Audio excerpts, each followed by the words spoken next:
All right, I think everybody is muted, and let me get to this. I just realized that it's kind of going to show the at the edges. I didn't export it, so you will see what's supposed to be behind the. It doesn't matter, and it's just the cover basically. Let me move this. And just a few, it's not going to be long today, not going to talk long, but that's the painting I'm going to do today. It's like I said, it's very similar, same angle kind of as what I already have on the easel there, but it just has this different colors in the rocks and has some splashing going on and like distant waves. So I wanted to bring different elements into the demos. So I like this one better over the original one that I wanted to do. So what to look for when we are painting a rocky coastline? There are so many rocks. Just if we try to paint every single one, it's just going to be too much. The best way is just still kind of think about your composition, what makes sense, because these are just, you know, things out there. Nobody is going to, unless some kind of distant historian is going to say, well, she painted it this way, it must have been there. But I don't think anybody is going to count it really. So just make it a pleasing composition and eliminate the small stuff if it just, you know, takes the attention away from where you want it, and just downplay it. Um, Basically, that's kind of like approach. Start with the darker areas, mid-tones, and then that will give you that structure as you want. And then the highlights come later, and the texture, this small kind of divisions, small cracks, that comes later. You just want initially just work with the overall color and shape of the rock. And then something to keep in mind, many objects are, when they are wet, they have that richer, more saturated color, uh, deeper color. So it's definitely applies to the rocks. When they are wet, they just, you know, like this dry color compared to this wet rock, we see how much, you know, kind of more chromatic, more appealing it is. So just something to keep in mind. And then also, once the rock is wet, it starts reflecting. It's a highly reflective surface, and it's going to reflect the sky into that wet kind of surface on the rock, or it's going to reflect, you know, the brightly lit foam. So it's just going to pick up different colors.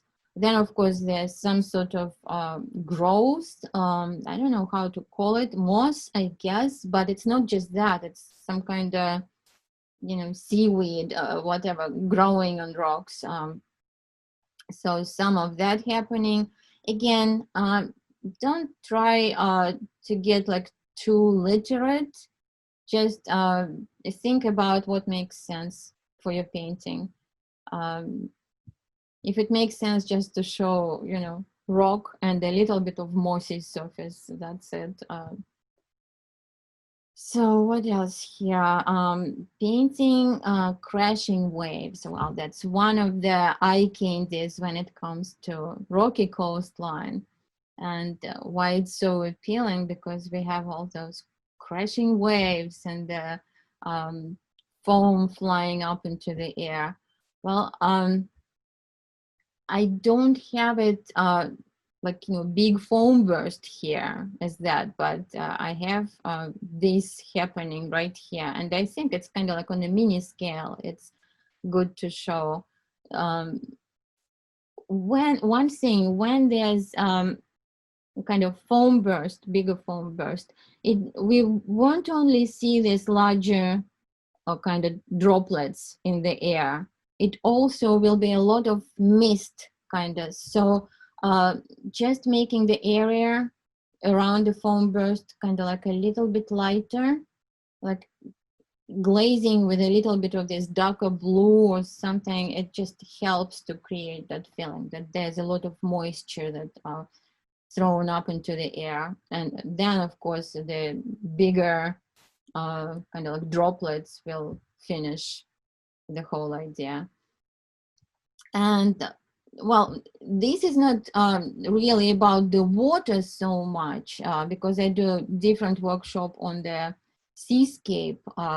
It's, you know, a subject in itself, but also like something here to mention. When this when we see this horizon line stretching out, it's always you know, probably better to downplay it a little bit at least, like not making it razor sharp. Even though pictures would always show it that way, it's kind of very straight, and it just draws so much attention. And here, at least, you know, the water is not that dark blue. Sometimes you see this really dark blue water, and it's the area of the highest contrast, and you immediately jump onto it and kind of skip the areas of interest that's in front of you. So it's nice to kind of create a soft, even if it's, you know, it doesn't have to be fuzzy. If you just kind of soften the line a little bit, even that takes the edge off literally. So but as far as the waves, you know, usually like the waves that I'm showing in the seascape workshop, they're like, you know, more classical waves. When it comes to this rocky area, you kind of, you got different directions. It's like, you know, all bets are off sometimes. You look at them running onto each other, they're not as well shaped like as a, you know, ocean wave on a more smoother surface, how it plays out. So you'll see that. So the next one, that's, you know, the original one I wanted to show, but I got seduced with the more color in the other one, in the rocks. But this shows you also like this darker part of the rock. Yes, it's wet and it's darker, but it's also like there's some kind of growth on it, like, you know, they're not seaweed necessarily, but it's something's darkening it. And of course it's drier and lighter at the top, but here is kind of nice spray happening, and I like it here how it just, you know, kind of goes up and then to the side. It just creates a nice movement, so it's not just everything goes that way, but it kind of goes with the wind. And because we need to show different types of you know, energy forces in a painting to kind of balance it out, and this does it with that little detail. So this is an example how it reflects the, you know, not necessarily the sky, but this brighter foam and, you know, the lit up surface of the water. And we have this kind of nice highlights on the rocks. Even it's in the shadow, but shadows can be beautifully illuminated, and that's just, you know, a little example of that. And also shadows on the water, something to keep in mind. See what how much difference it is in value and in color on that same white foam when it gets into the shadow, how it changes. Or this light green of the water showing in between the foam, how that changes the value and color. So it's just, you know, interesting things to observe. Aerial perspective, this kind of shows clearly. Even that part of the water in the distance, even that got really out of focus because of all the moisture. This is Rhode Island, by the way, this area. And we can, even though I zoomed in quite a bit, this shows more crisp, and this already picked up more moisture in between that even, and it just not as crisp, not as sharp. So it's pretty. And just as we brought up the idea of the, gray day, so yesterday, and it's just, something like this, it's beautiful. Absolutely.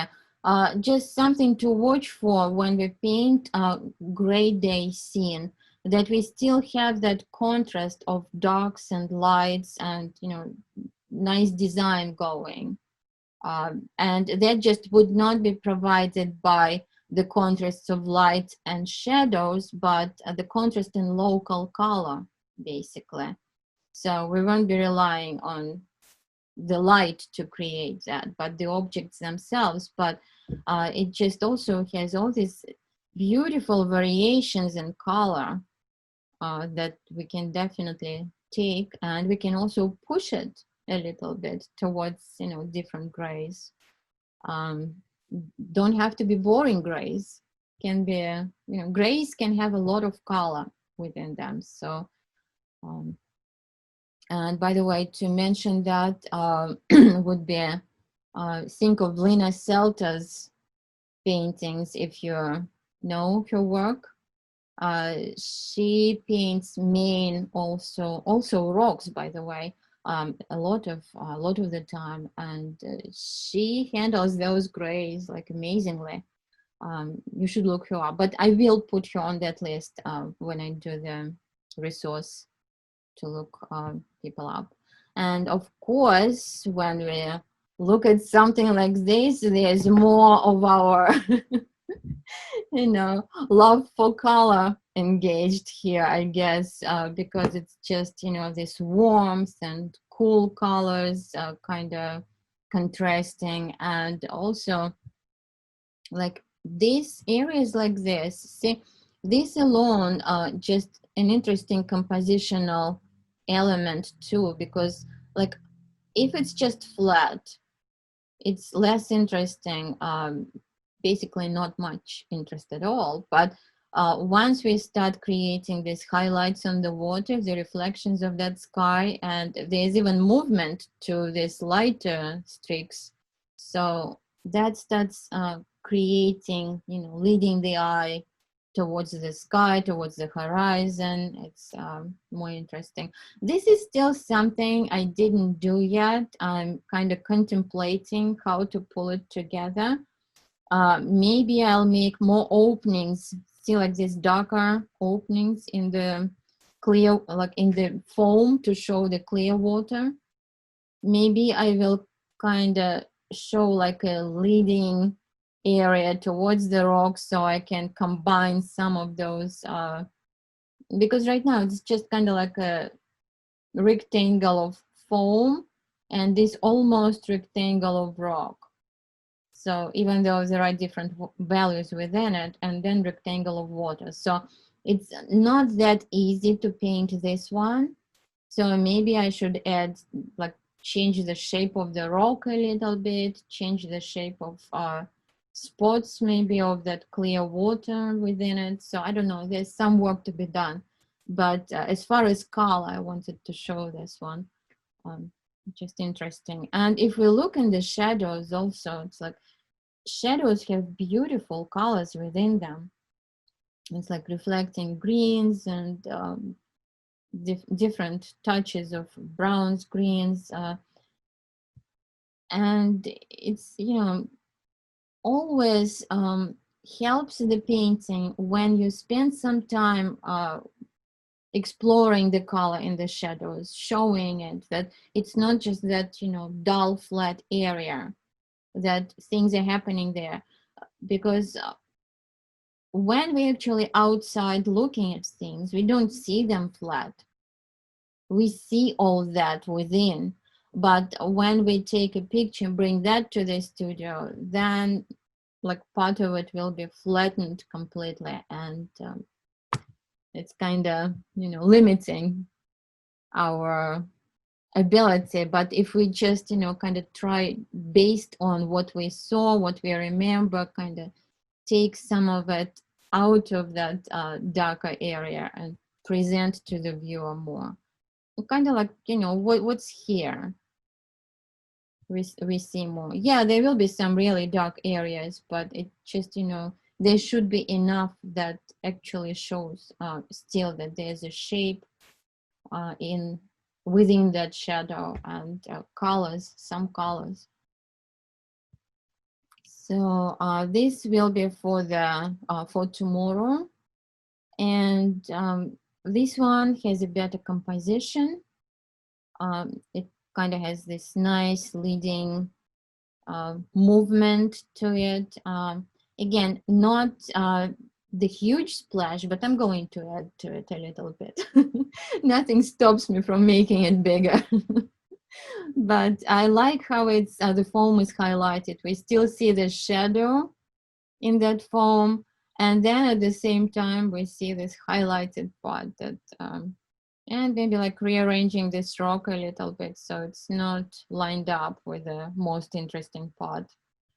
So we'll see how that goes.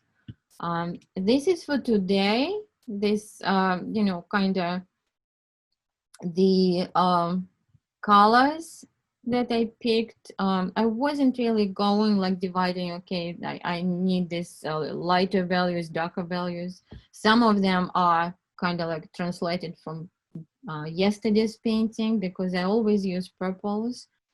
This kind of gray down purples are really nice colors. These here, a group of these colors, probably will be pretty much all of them within the underpainting. So this is what I will start with, and we'll see what will happen after that. So if you have any questions so far, ask them now, and then I will start setting up. Well, I'm just going to make a comment, Lana. It's Deborah. So this one that you're doing looks like it's been rearranged very nicely from the original. It's different. Yeah, well, this is not exact reference. It is very close. Oh. Like the original, what I'm going to do today is this. But see how it's like the water got into this opening here. And this is the one I was just painting. It wasn't really, it's like the water is already here. And oh, I see. Yeah, and the splash is over here. So I will be kind of doing something different here, but because it's same angle, basically, there's a lot of it the same. Okay, so, thanks. Yeah, it's. I have Mm-hmm. I have a question on the one you painted. I just want to check the color in the camera. So it looks like there's like violet almost in the rock face. That's like the tall one on the right, and then of course there's a little peach or something in the sky. Mm-hmm. Like this. Yeah, there's definitely violet, kind of like softer, gray down, kind of cooler, more blue violet here. And then the rock face in front of it, like the really tall one that sits in the water. Yeah, it looks like there's some violets or something. Yeah, it's just more like these are more towards like more rich browns, and like some of this is Terry Ludwig, you know, those darker colors. But I purposefully kind of tried to create this idea of that atmospheric aerial perspective taking place, because there's so much moisture in the air in this area. That the rocks that are a little bit further away, they already start being a little bit less crisp, so pick up some of those. So I kind of separate them It's a little bit more blue, but yeah, there's not so much peach in the sky. It's kind of like pinkish. Okay, yep. Uh-huh. I would say it's more towards pinks than peaches. Okay. But this is kind of this also another thing. Like for one thing, this wet area, it reflects the light into it, but also there's probably some of that, salt water kind of doing some of it, making them lighter and almost white in some areas, but like a lot of it probably is still reflecting. All right, anything else before I switch it? No. Okay, great. So Thank you. you're welcome. I'm going to take this off, put myself in a spotlight video view. And don't forget your iPhone. Checkpoint, yes, thank you. All right, since I already have basically a painting done, I still actually had the black and white grayscale study done over this, and I'm just going right now just to jump into setting up the block-in. And for that, the colors I'm going to use for this part of the rocks, I'm going to use kind of this burgundy and lighter kind of, I don't know, sienna maybe it is. Maybe this is sienna. So maybe like 3 of this, just kind of set this up. It's pretty much local color, but I'm just going to kind of stay on the darker side rather than make it too light.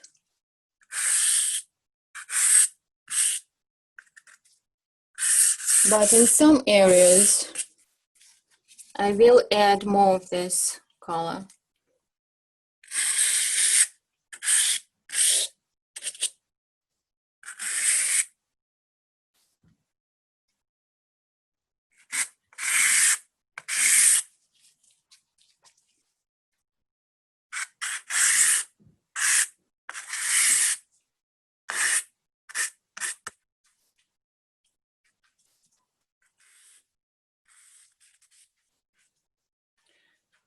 So another thing to kind of consider when I'm blocking in the color is there will be water here, but I don't really like to leave white for the area where the water is going to be.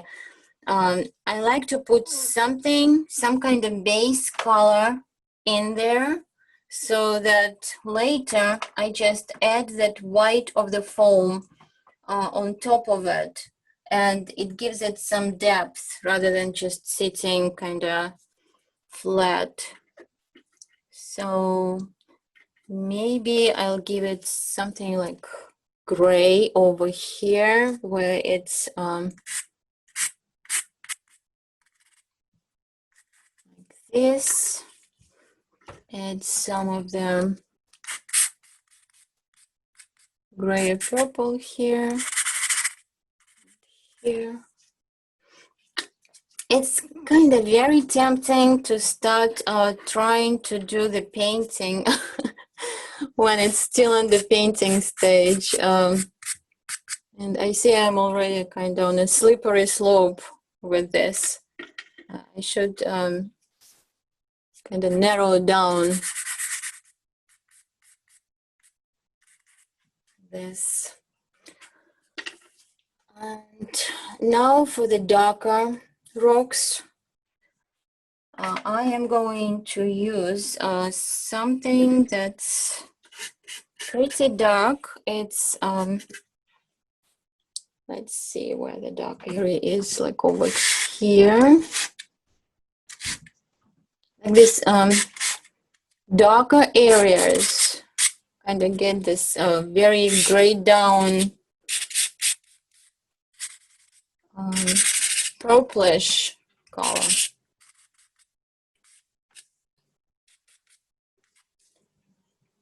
And also what's over here.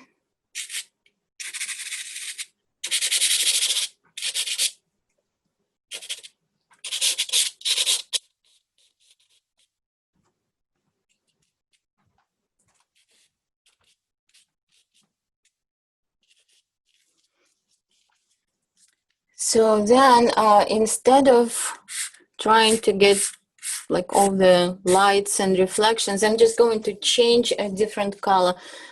Changing the color, even though it's still going to be, you know, pretty dark. Okay. As it goes out into the distance, I am going to make it a little bit less dark.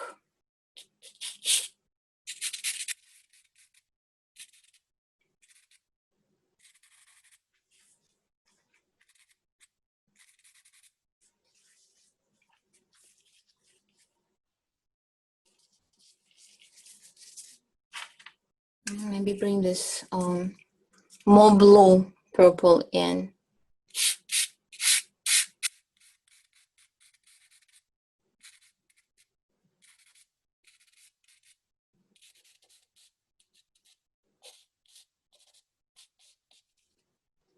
Kind of following that idea that in a distance we're going to see the color becoming more blue than in the closer areas.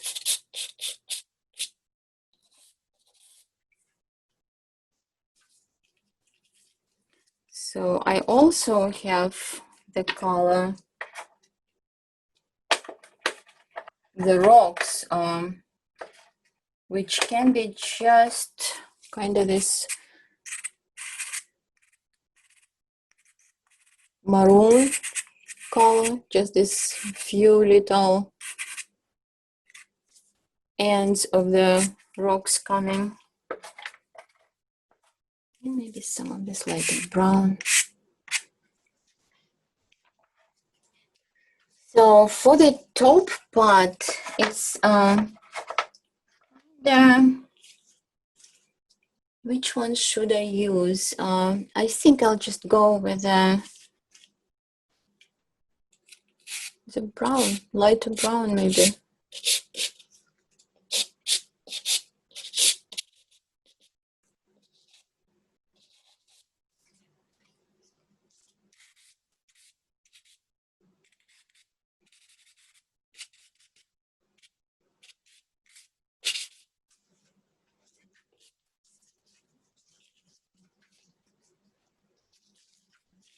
Well, I tell you, this is going to be very dark because this color washes down very dark, and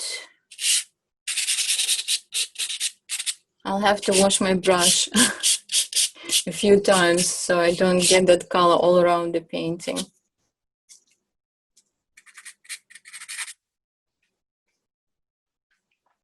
Okay, then there's a wave, and I'm going to switch to my colors for the water. And those are going to be pretty much local colors as well. So there's some sort of greenish turquoise color happening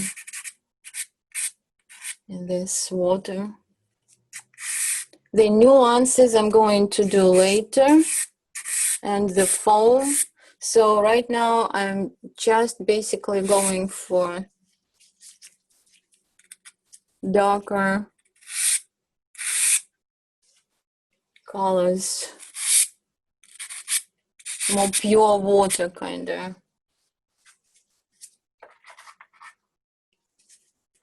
And closer to us, the water seems to be having like more green. The shadows are still kind of bluer. So I'll get that in as well.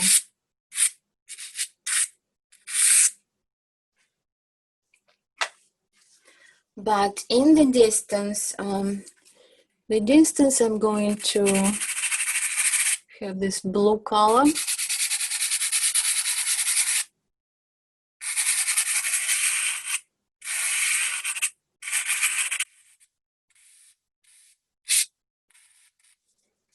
And there's the splash here. So it's quite light, but that's not necessary to have in the underpainting stage. It's just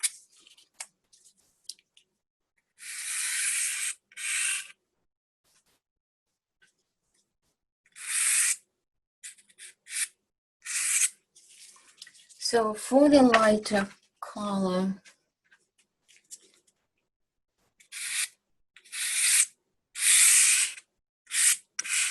just have this kind of like blue with a hint of turquoise in it.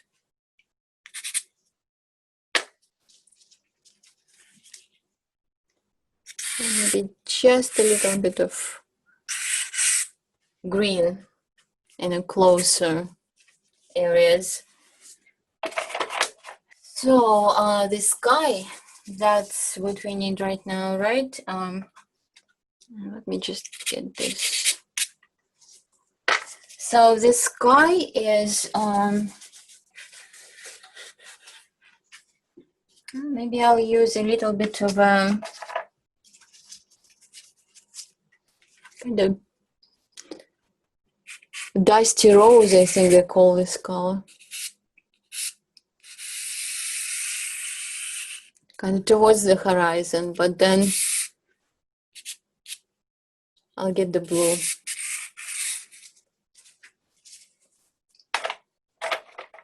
And for the blue, I'm just going to use what I did, what I had yesterday, I think, for the sky.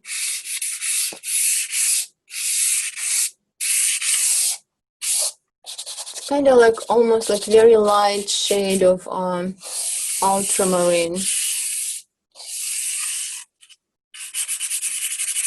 So it's not cerulean, it's not in that family, it's the other blue.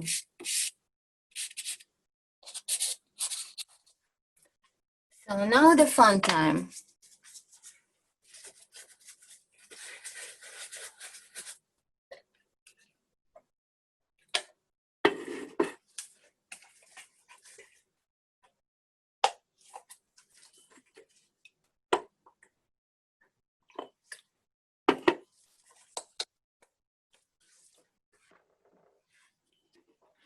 Okay, from my screen so far, what I see for the color, it's not that bad. I think it's actually close enough to what I have in the painting. Oops. Oh yeah, actually I lied to you. I said what I used yesterday for the sky. Yesterday I used reds for the sky. I used this color later when I was doing the hot pastels on top of the base color.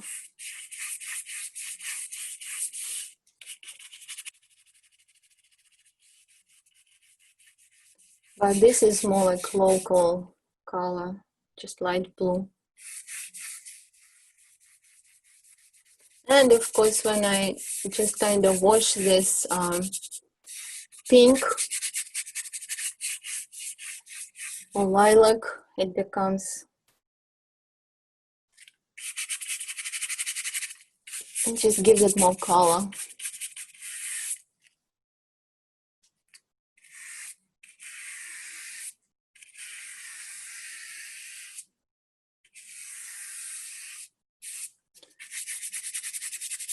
I don't like the marks being like so straight, but I don't want to bring too much of this dirtier color like I picked up here into the sky either. Oops, and I just did more. Let's wash the brush.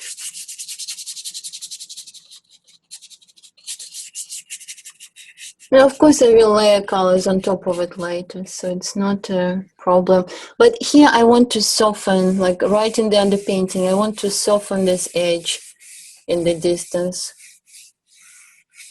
So if I end up don't have too much of the coverage on top of this, kind of keep my marks, keep my pressure light, and have some of this showing through. So I still have kind of this softer edge in the distance. So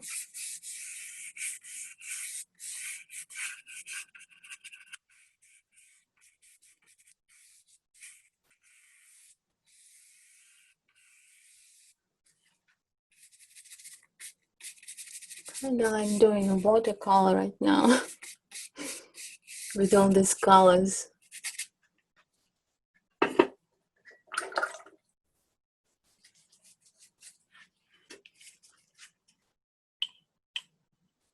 Okay, let's finish the water.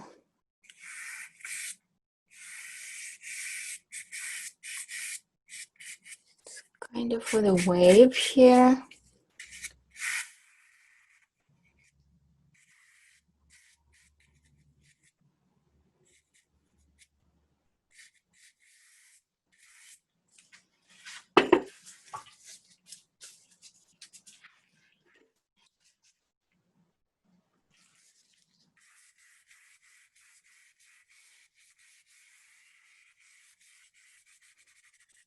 And this is the area also, like you can start kind of using your brush in the direction of how the water goes around the rocks, and just giving it a little bit more those marks, movement, if you have room. I don't think I have much room for that right now, so.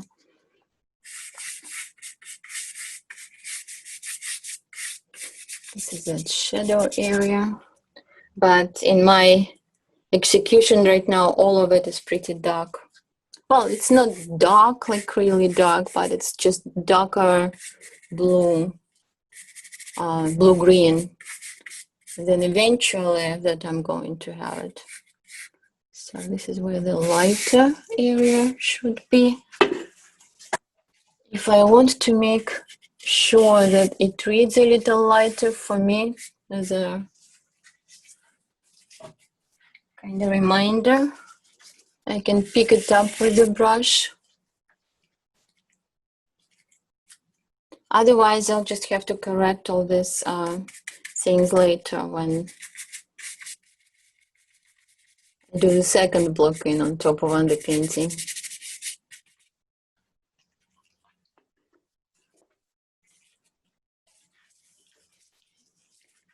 So this will have some of that white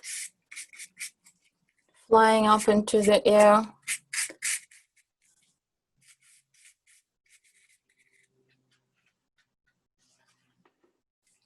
So it's nice to indicate that that area is a bit lighter, but I don't want to just kind of get stuck there refining any of that.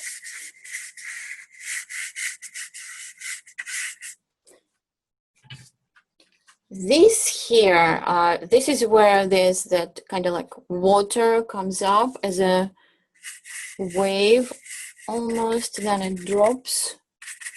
Then there will be white foam, but in the underpainting, it's basically just kind of like mid-tone, and some of it is a darker color, so that I do the lights on top of that.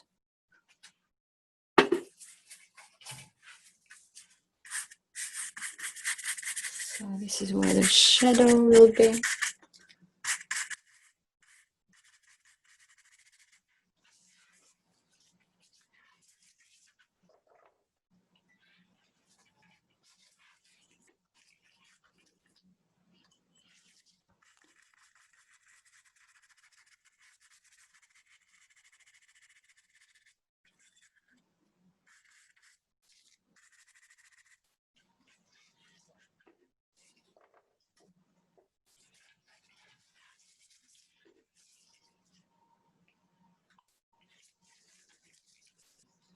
All right, let's get these probably not dark enough.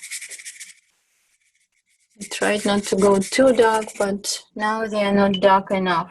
So something like this happens You can go right into the wet area and add some of it.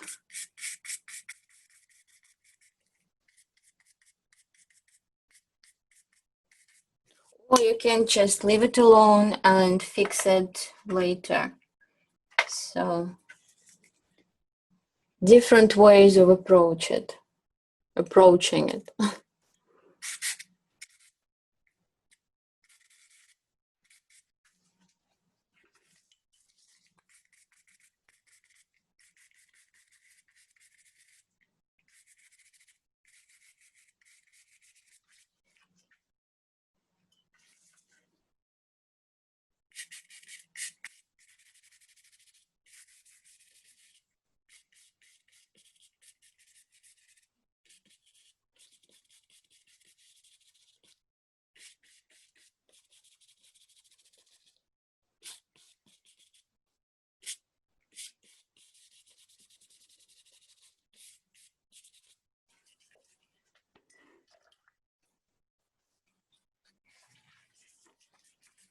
I'm trying not to get my brush too wet.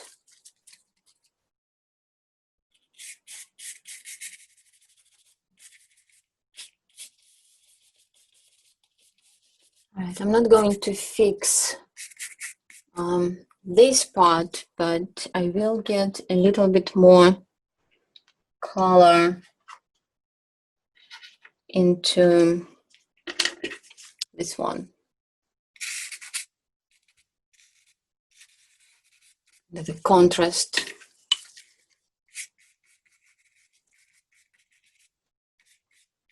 So now I was talking about simplifying, and if you look at the rock, this one in the reference, it has this kind of like weird rock, almost like triangular. So I did have it in the other painting, but I think it's just too peculiar to keep. So I'm not going to have it in this one.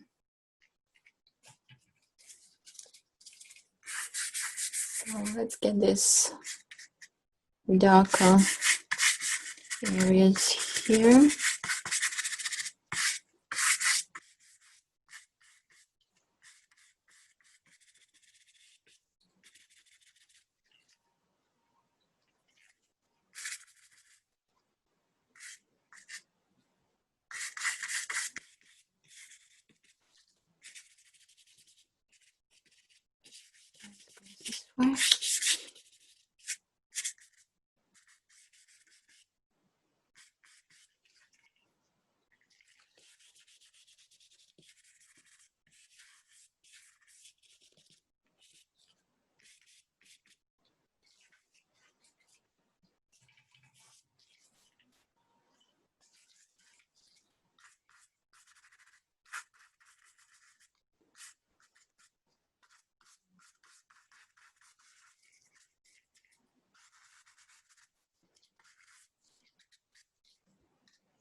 Okay, quite a bit. Even this on the painting, right? Takes quite a bit of time.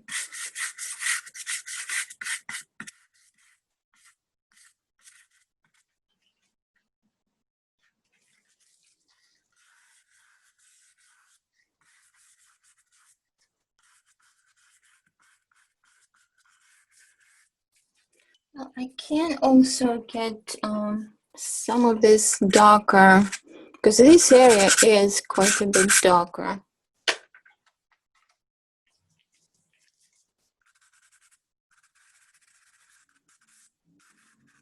And right here and maybe here.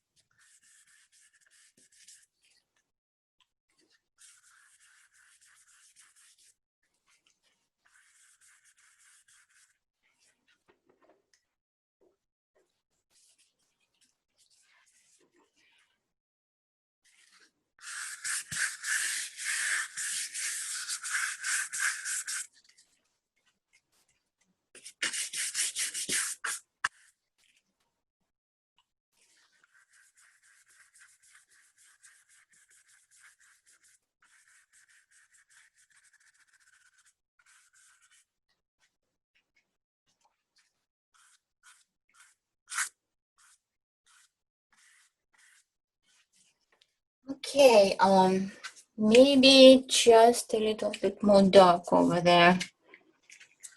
Don't quite.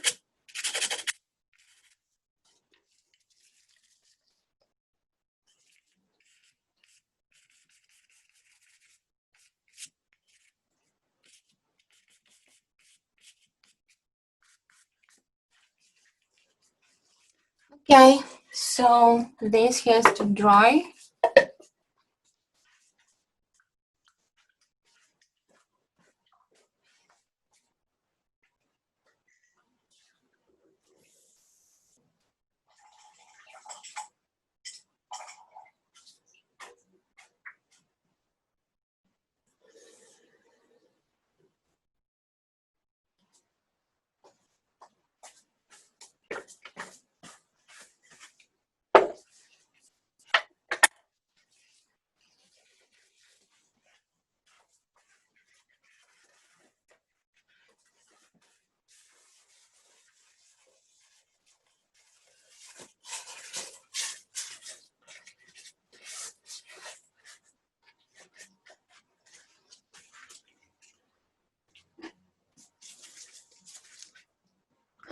Right, just a few minutes.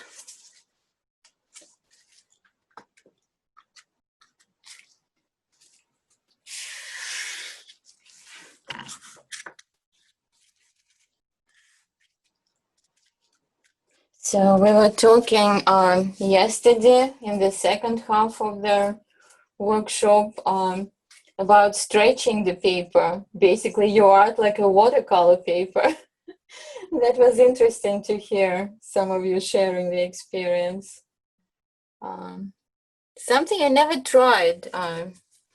Never thought I would be, kind of like be able to do that. But who knows?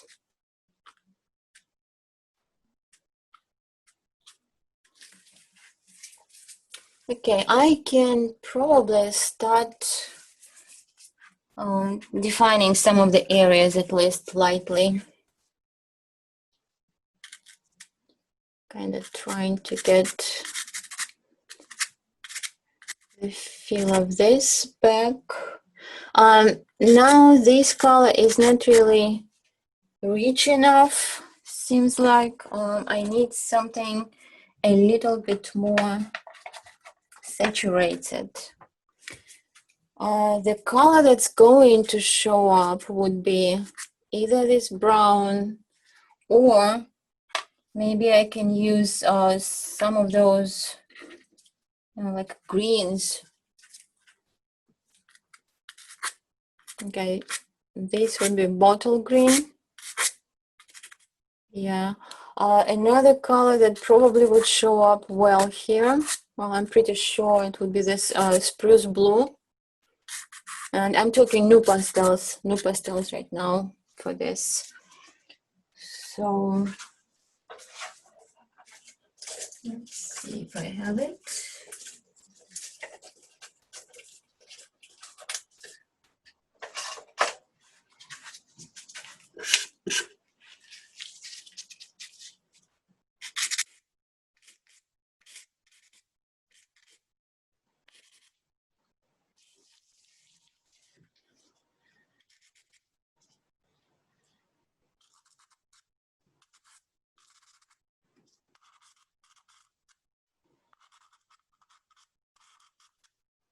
So this is now just kind of trying to find the shapes,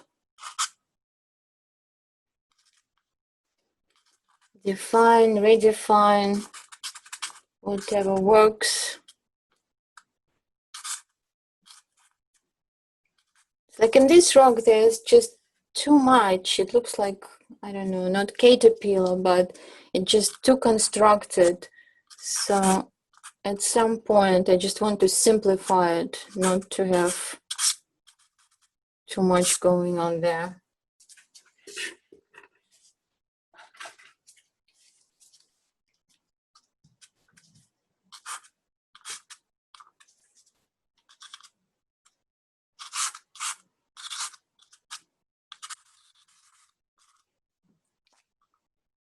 So another way, if you have a photo and you lost a lot of detail in it, another way to go about it is, taking it into a video, not video, image editing software.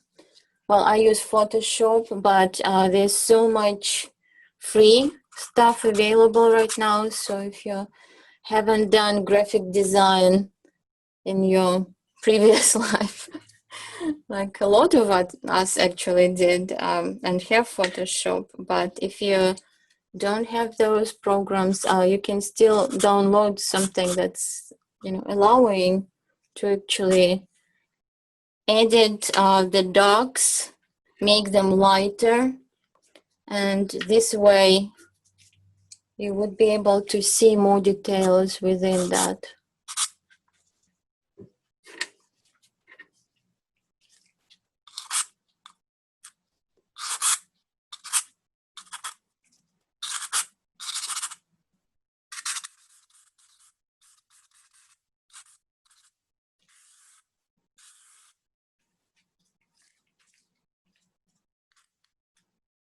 I got carried away with this green because it's such nice dark.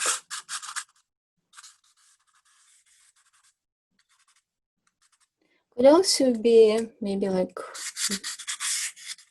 nice blue color.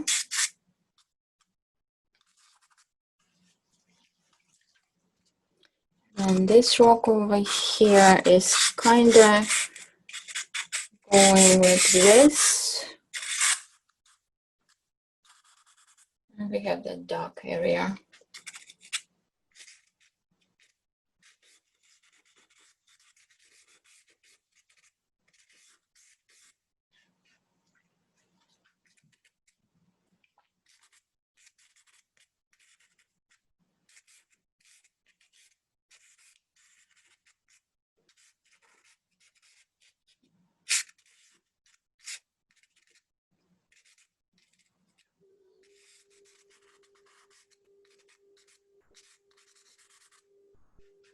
So this darker green on the bottom actually is not a bad idea because of all that growth on the rocks.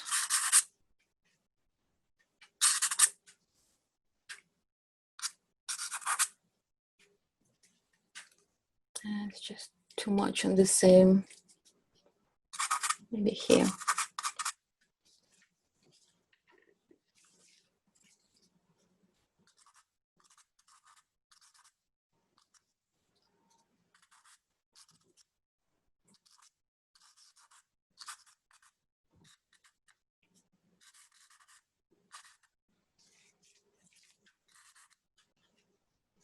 So now I'm back to that gray purple again, because I kind of have my darker lines. Now I can get a bit more of a top edge of the rock, which is not that dark.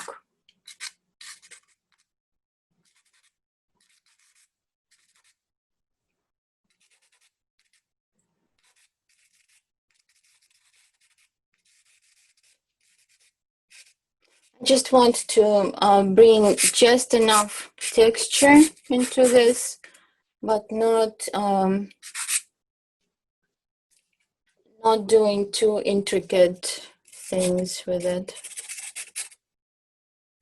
And let's get this a little bit up like this.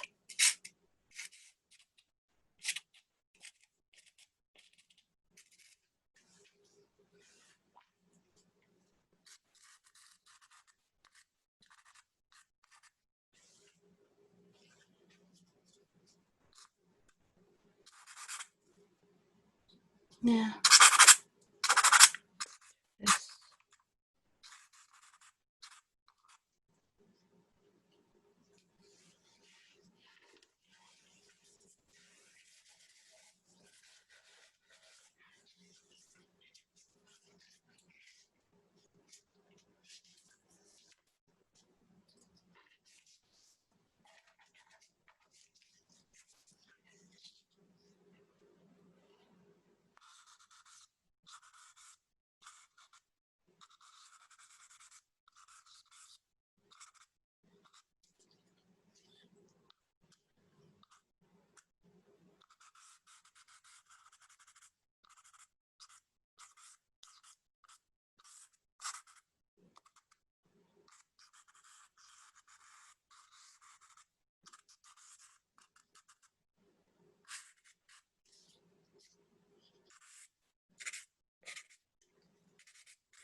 And this maybe should be going out a little bit.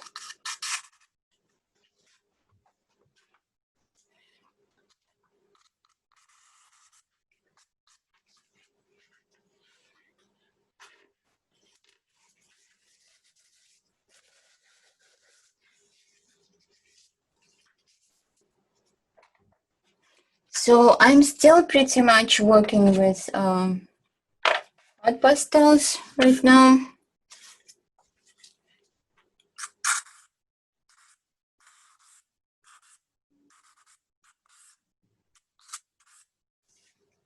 And if I'm using light colors, they're kind of like more saturated light colors at this point. And that means that if I have to, I can go over them with the darker colors easier.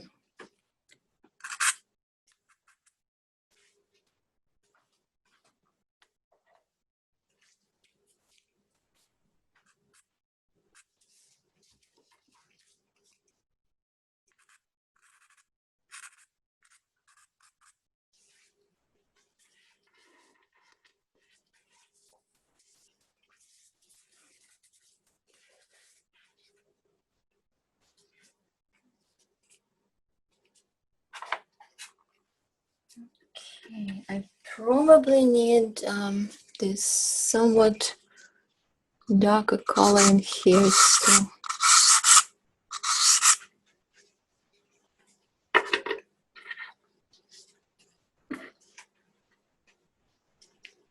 And maybe a little bit of the purple kind of to cool it. And in the distance, there will be like at that point, there will be some of that blue from the sky reflecting in there. So it's kind of creating a mix of colors that will be a little bit cooler.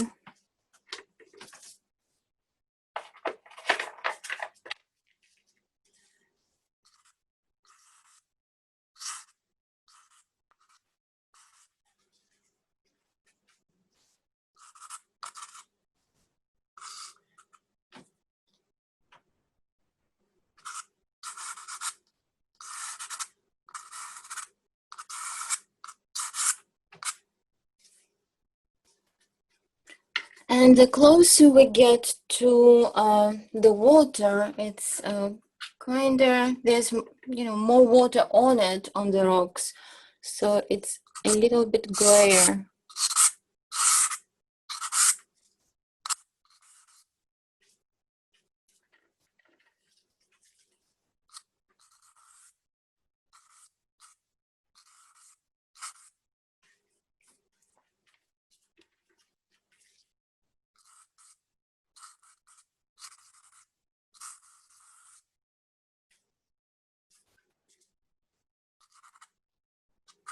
And even here.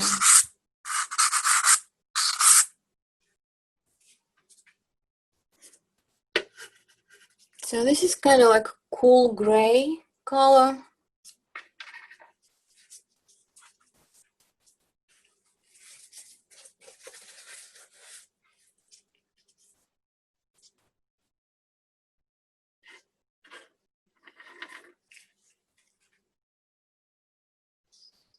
This here, I kind of started reshaping it and did not finish it.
Okay, now I'm just getting into details way too much. I need to stop this and just work on the rest of the painting.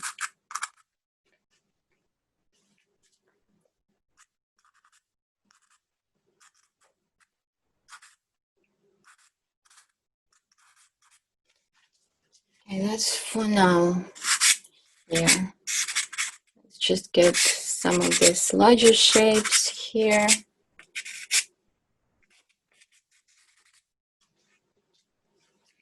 It's still not quite liking what's happening, but I'll get to it later.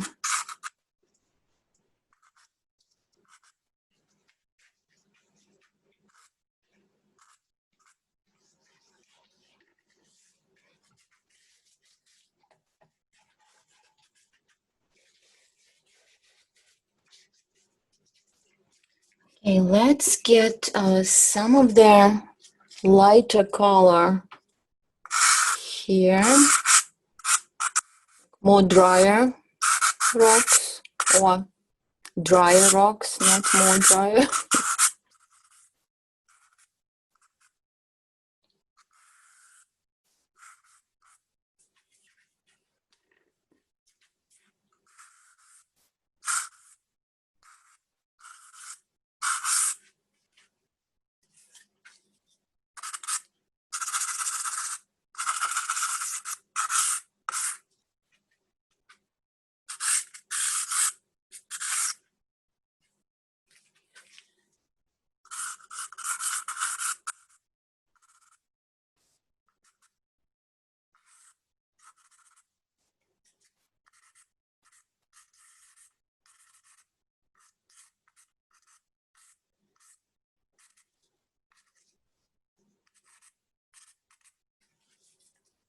I can get more into the water here, but then with the kind of foam and water around it, it will be covered.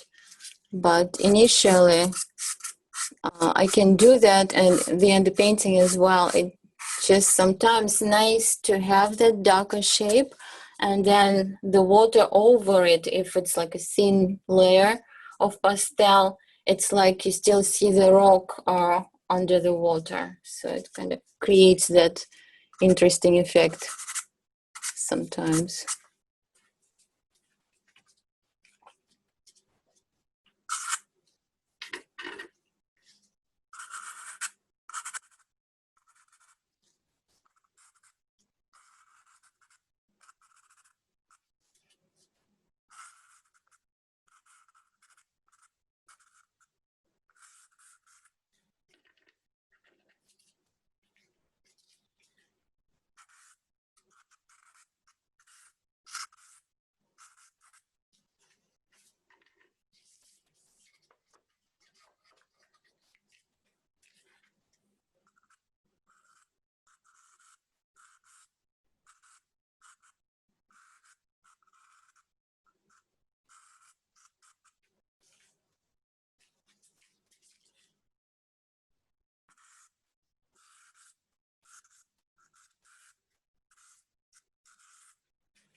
Just wanted to have some of the lighter color in the rocks added. I know I don't have enough highlights yet to actually show my lightest lights. Probably should do that at this point. So let's see. Well, maybe let's show how light that rock is going to be at the top, because it's one of the lighter areas. Well, of course, the whites of the foam as well. But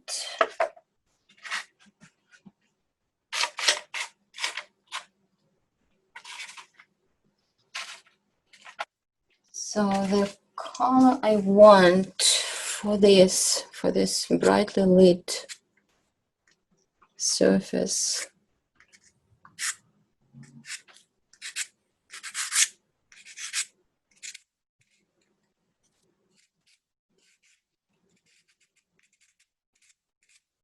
I want to keep the texture. I don't want it to make just like a diamond shape sitting there.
So this color is kind of very light, warm gray, kind of like beige gray, I would say.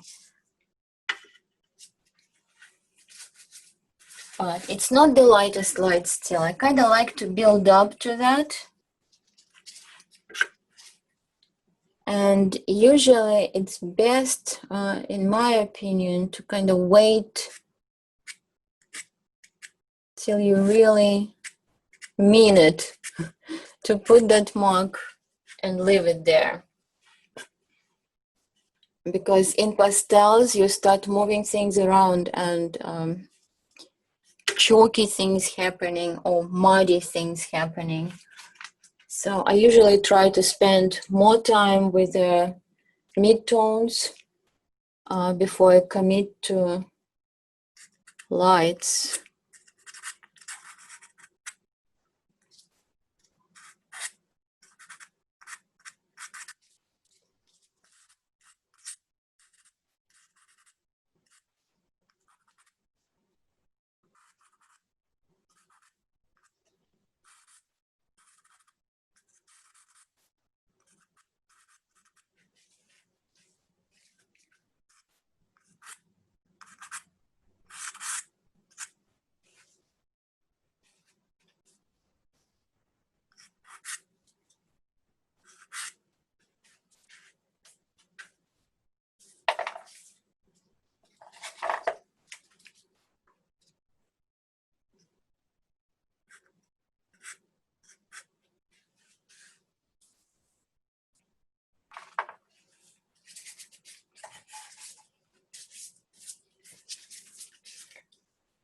Okay, let's get some of this kind of like lighter areas in the water.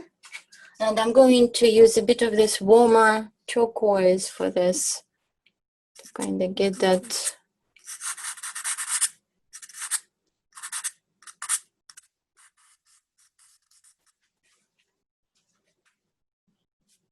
more sunny color in this case.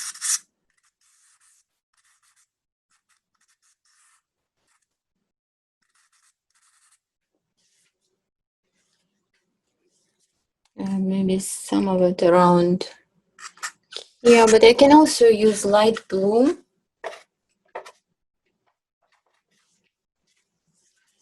Maybe even the one that I used for the sky. Let's see what happens.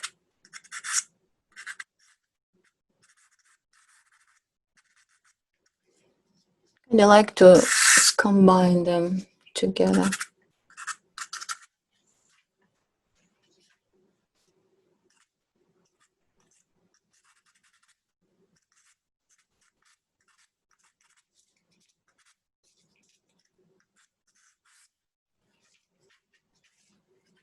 So this area, like smaller rocks in the distance, and there's this light between them, it just adds a little bit to the, like I was talking about, the creating the sense of depth. So we see this is not just like flat area here that, you know, you kind of moving in steps into the distance. I kind of like that effect. So before I do anything here with the wave, well, first, maybe let's get the darker area right here. And here it's just a suggestion. It's not like I'm painting the waves when it's just about the waves. This painting isn't. This painting is about rocks, I guess. Different things. It's not just one feature. And that's what I thought is interesting about it.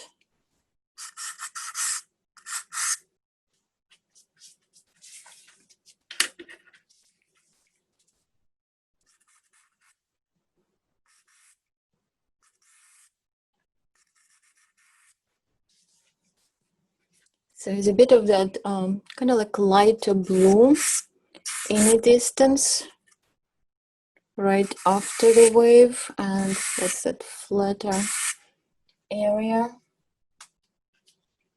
And maybe some of that blue here before I start adding the foam.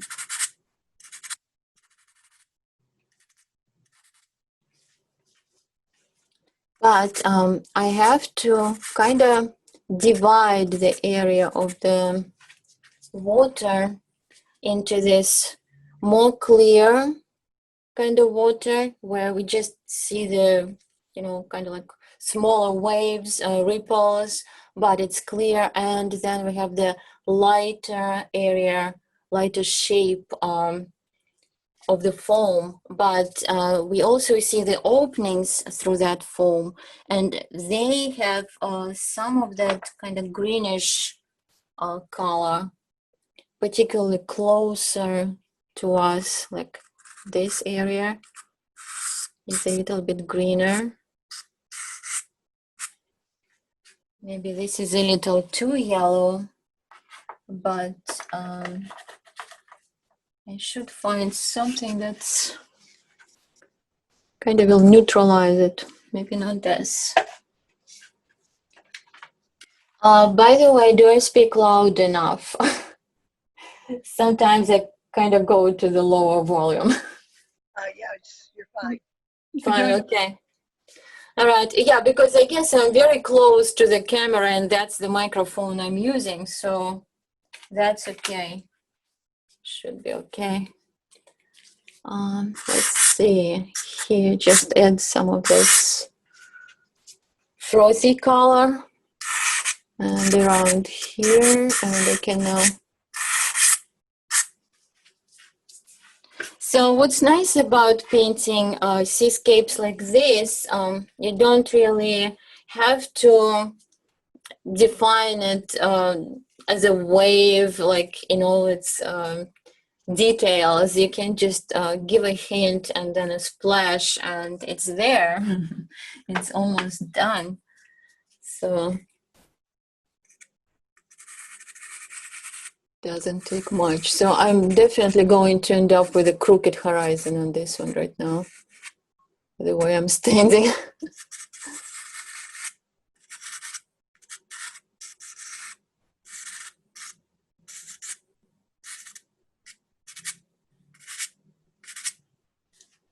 And this lined up, well, it's kind of doing it in a picture, but that's not an excuse ever.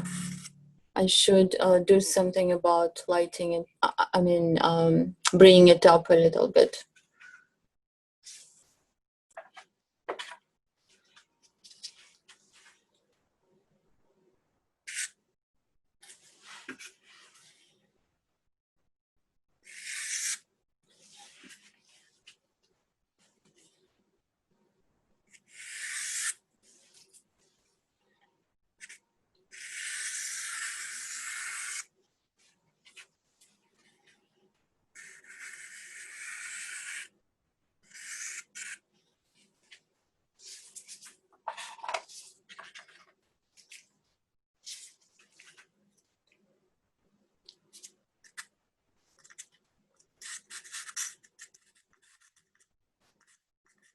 So this is for the foam in the shadow area.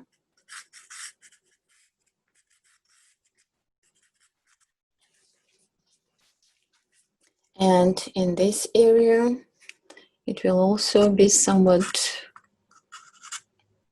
blue in the shadow, and actually there's also a little bit of it even right here. And then actually it comes out of the shadow and is quite a bit lighter. And I can show it right here. So it's like in a painting, areas like this, when it's, you know, elements coming out of the shadow into the light, they usually add some, you know, visual excitement to the painting, because you see how it's changing the shape, changes the position, how the light changes the color.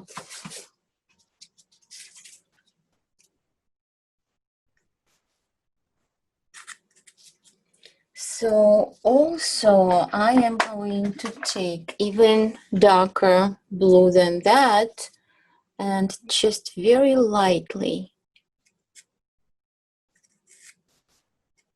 kind of do that glazing. And while I'm doing it, I'm kind of suggesting the texture in that rock.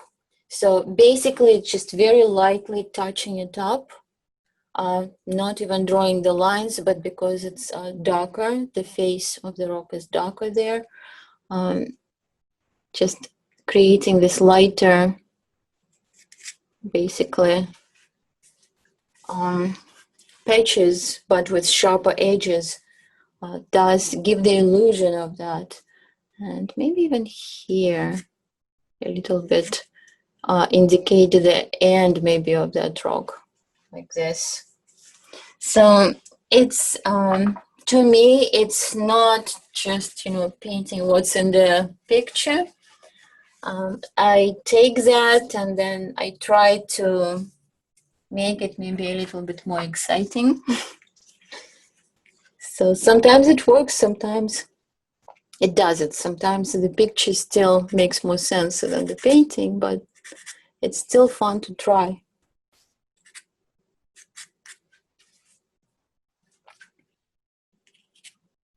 Oh yeah, I wanted to raise this part a little bit more.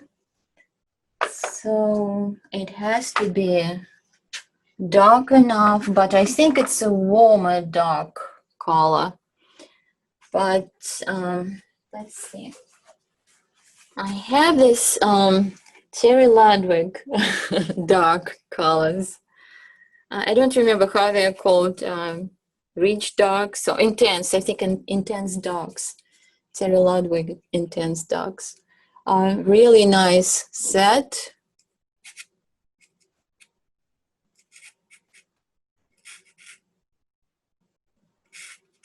I cannot say that I use all of them all the time, but definitely comes in handy for like getting the darker colors when you need them.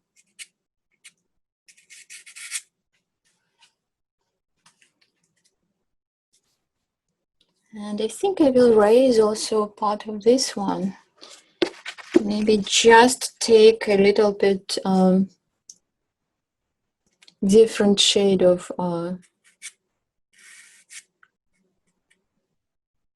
brown. And I'll soften it in the distance as well.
Still not liking the shape. Still on probation.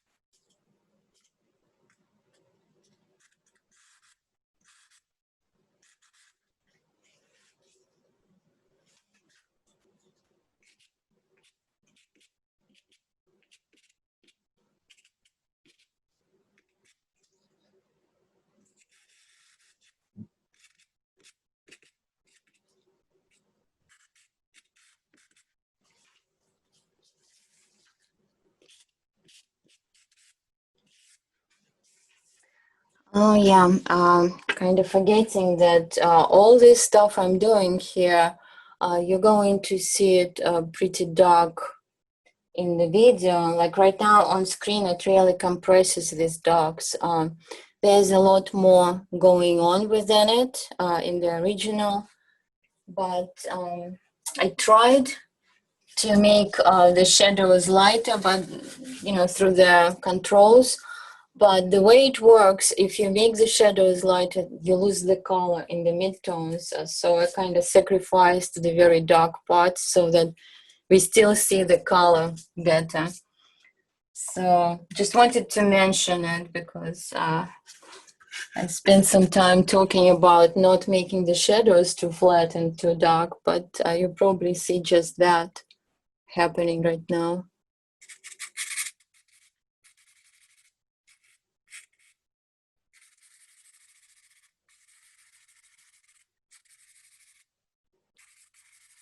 So this color, I believe it's light blue. It's called in the new pastels. It's right now looking almost like light turquoise, but what it is, it's actually, I think it's kind of that greener blue, but it's very light. And as far as new pastels, I don't think I could do just with new pastels for the first layers for the sky, because I don't really see the nice range of blues that I can kind of use for this. So I usually switch to Mount Vision pretty soon or right away. So right now I'm just kind of getting a little bit of a transition.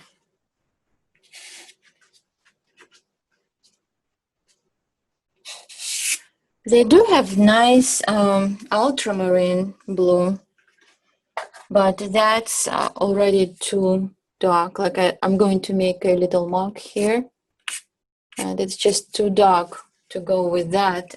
So it's something that sky is usually something I just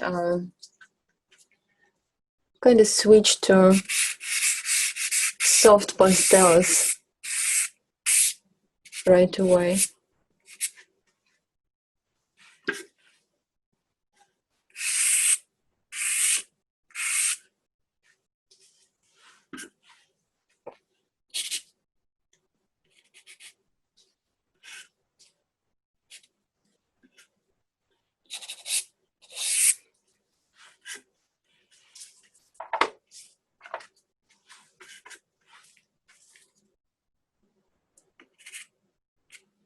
Little too dark.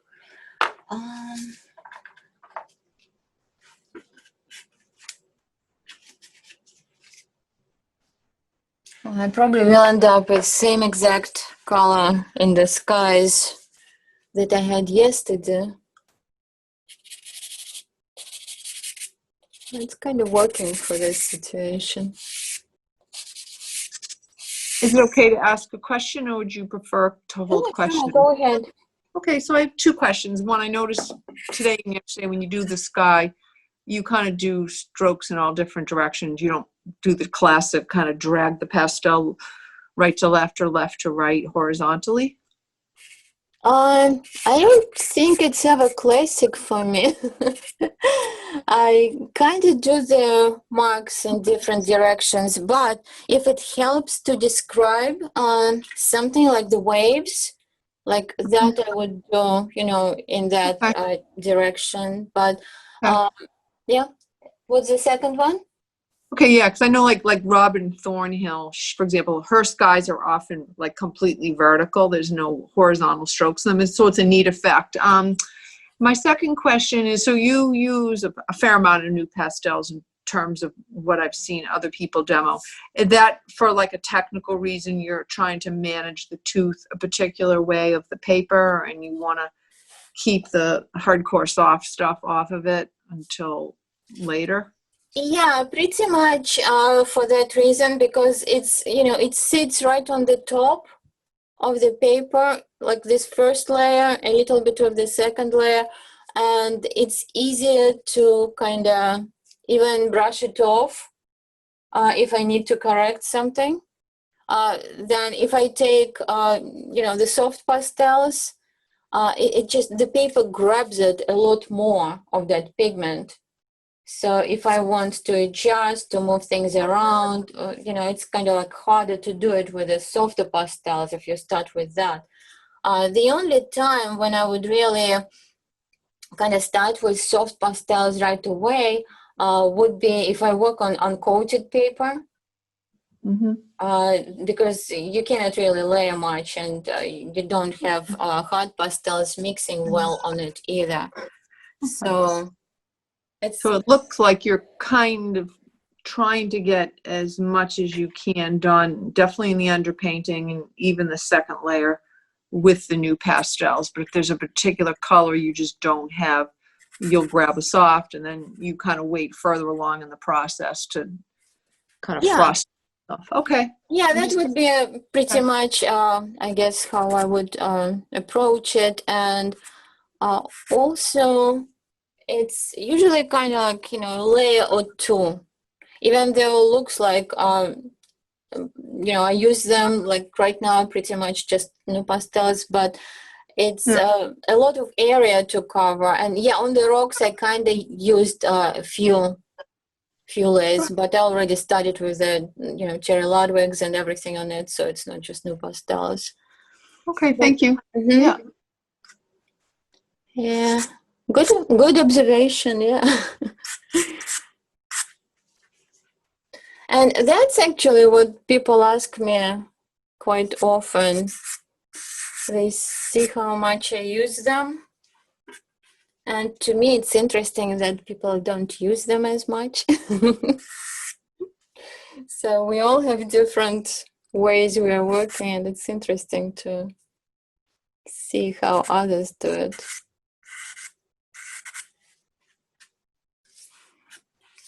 It's just, I guess, that thin layer of pigment that you get with a new pastel. Oh, not just new pastel, hard pastels in general.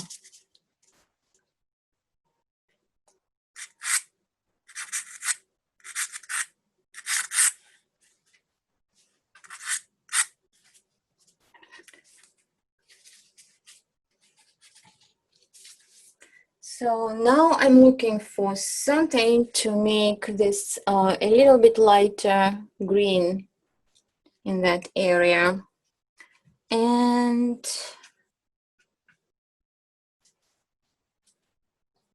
the color that I picked initially, I thought it would be good, but it ended up being a little bit too yellow. So now this one is also a little too warm. So maybe something like this to kind of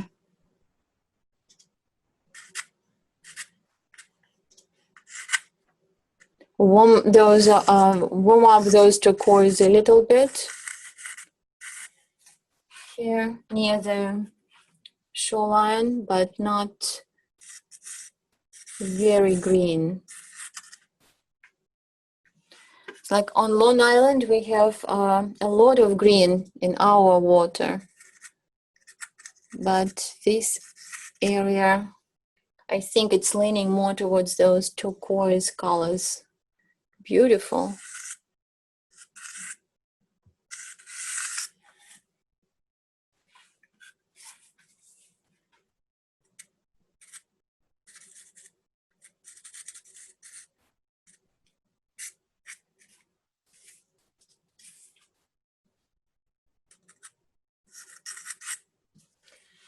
All right, so that goes in the box. So let's shape this wave because it is important, and I will know how to go around the other stuff. So probably I should have done it even sooner, but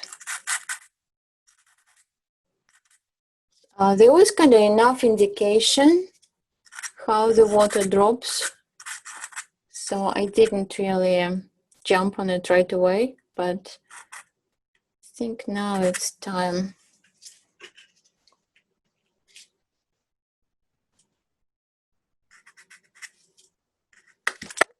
Maybe I would drop it.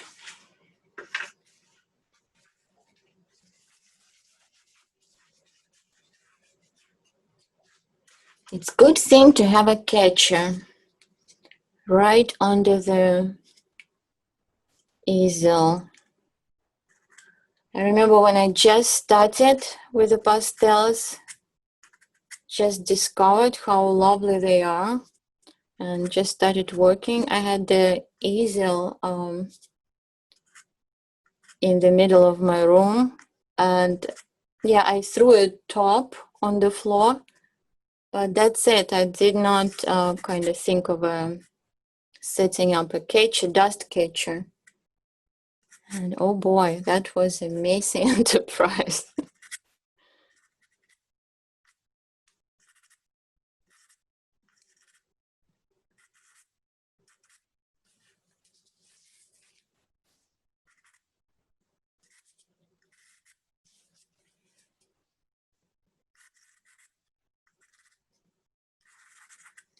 So let's use a little bit, well, actually quite a bit darker blue for the shadow area.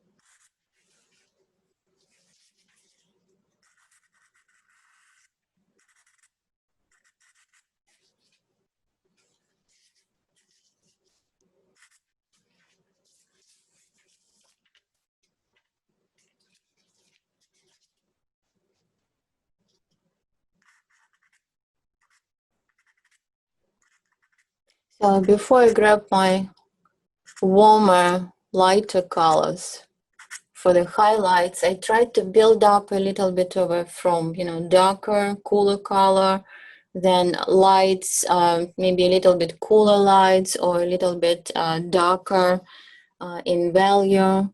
And that allows the highlights really sit, like really sparkle, but at the same time, the area has some volume. If I just jump from the darker area to the highlight, then it's still looking flat. So that's the thinking behind that.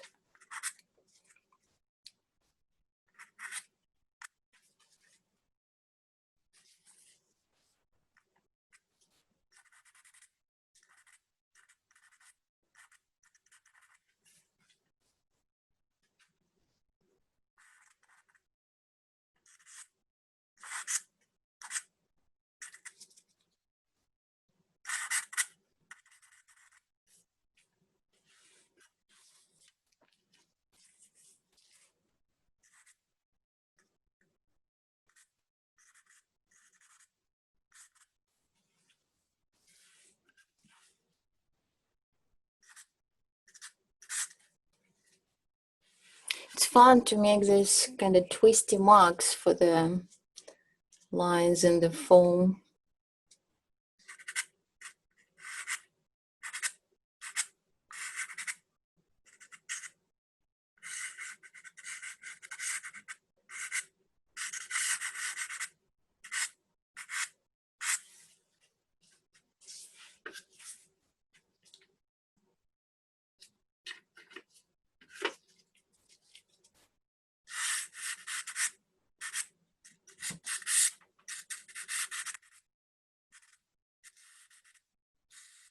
So even though there's a lot of kind of this foam patterns going on, for this to stand out more, I probably need a little bit less busy area.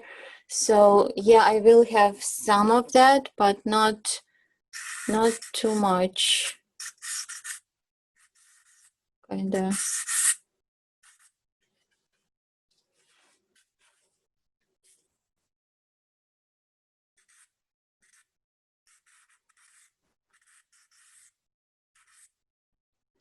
At least that's the idea. We'll see how it works.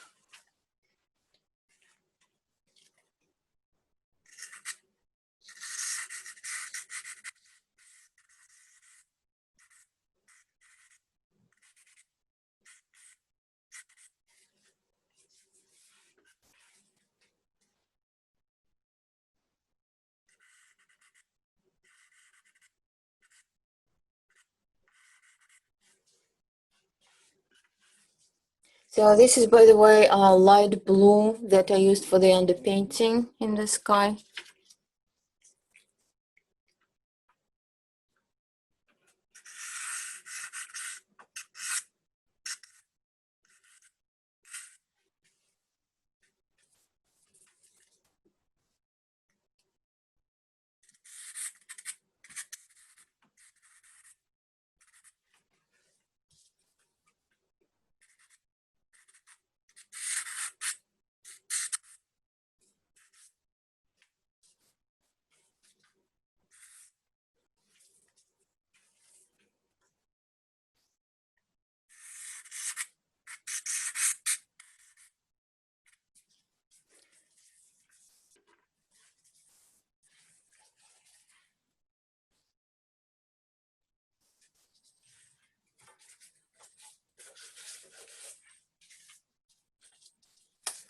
So something I want to do here is kind of blend the horizon line. And my gloves are pretty dirty by now, so I kind of need to wash them. Wipe them off before I do this, otherwise I will get all that dirty stuff into the sky from my gloves. The best idea probably would be just to put new ones. Well, but this was new pair, so it didn't accumulate too much. But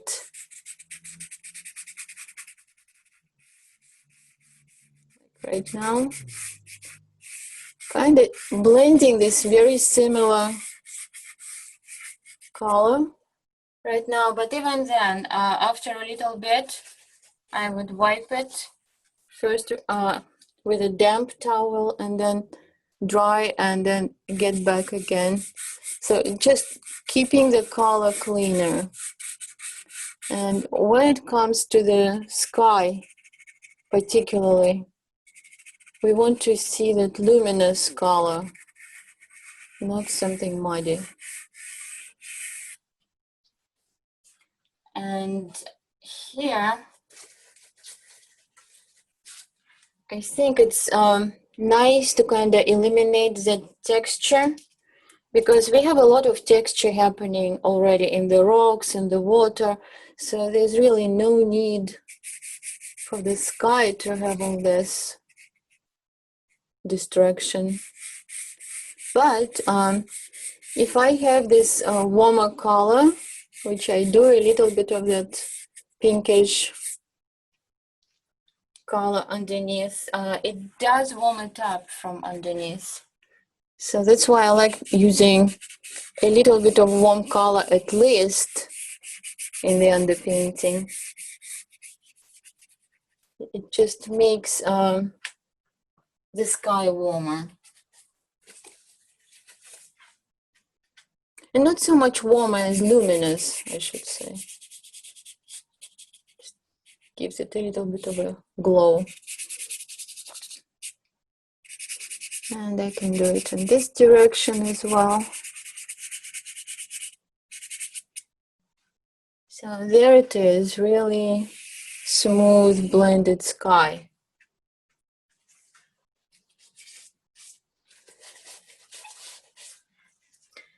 So there are kind of clouds, very light clouds there. I could spend some time on that maybe later.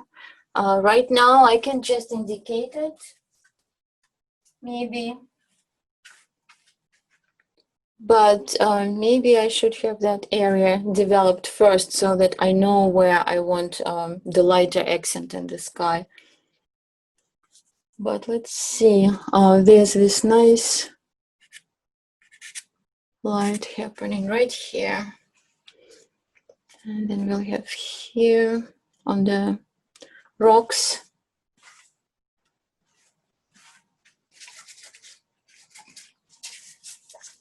But I would leave it for later.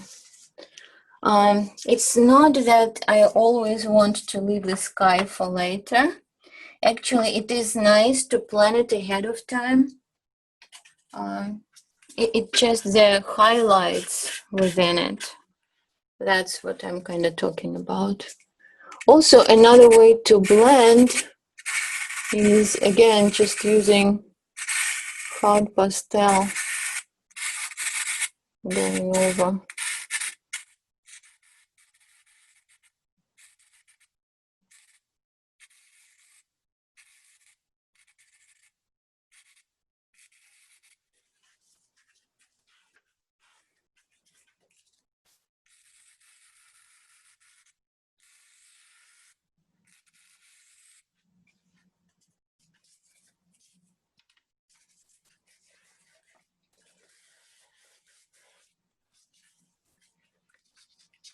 Okay.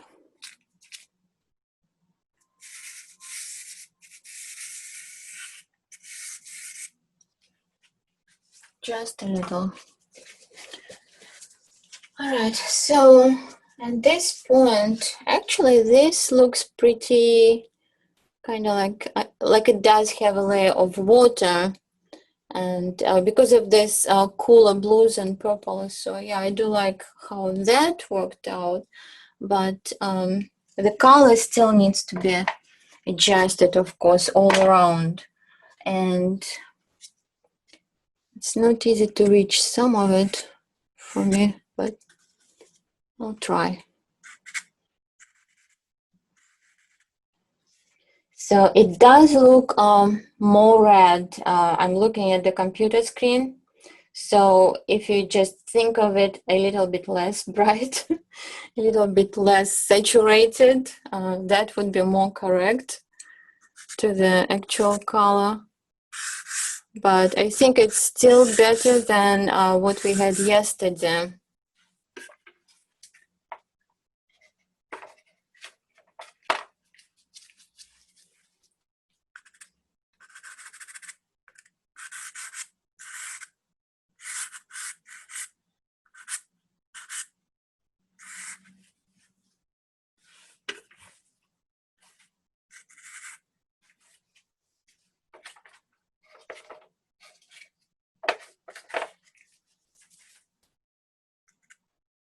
Too light.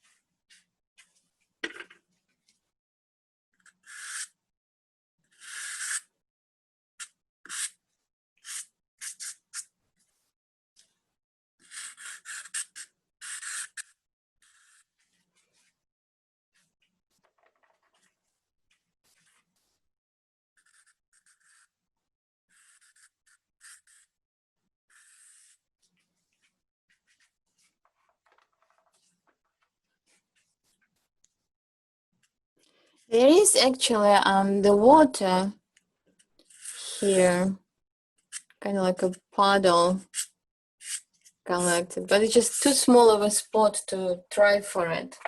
I kind of did it in the other painting, but I'm not going to do it here.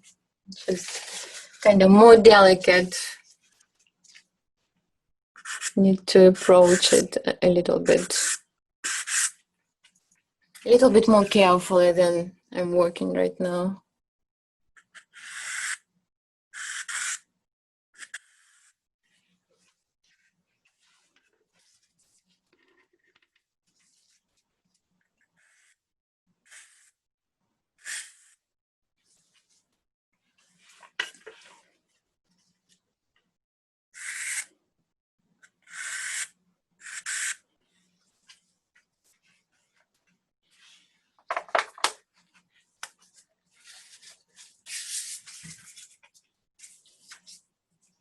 Okay, I need to get a little bit more definition right here so that we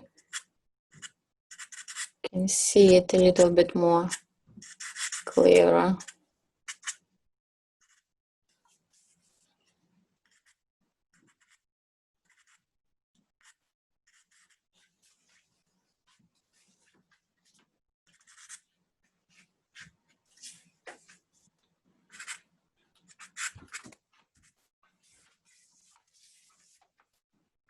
This really should be going all the way out here.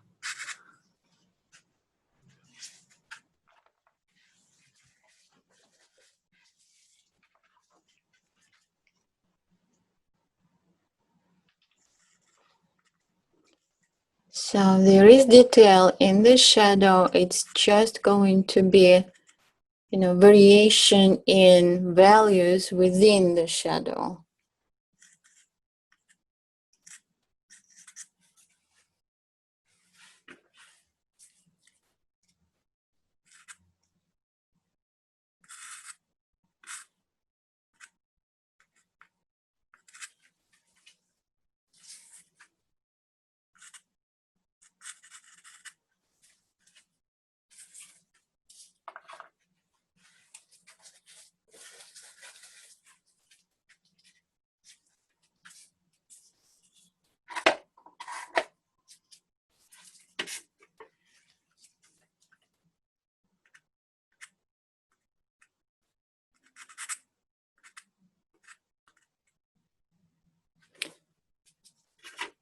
Let's try this first.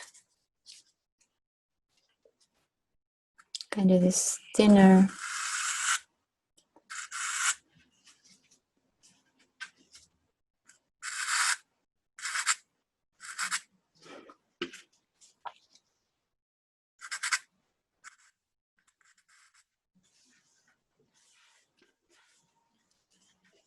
And for that same reason as we were talking about, that this is no pastel and it's just a little thinner layer.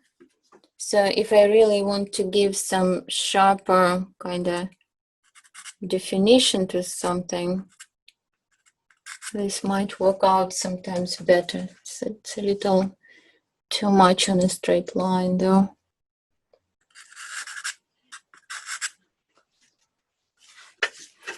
Might have to change it.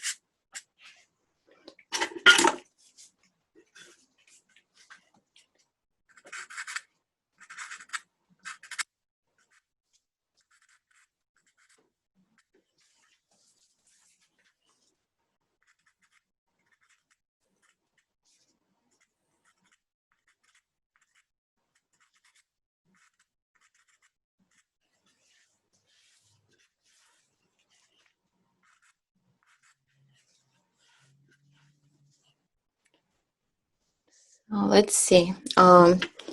Maybe first. No.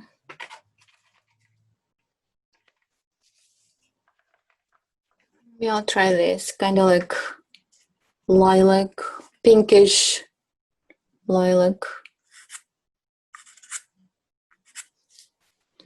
for the water, and then the highlights on top of that.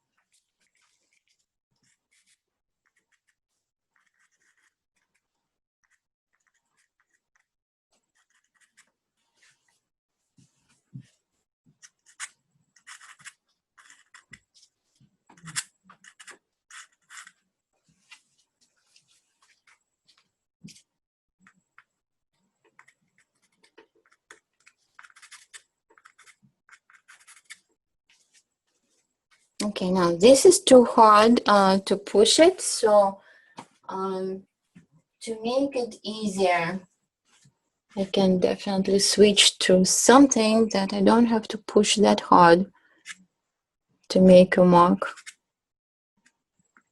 And this one is Terry Ludwig.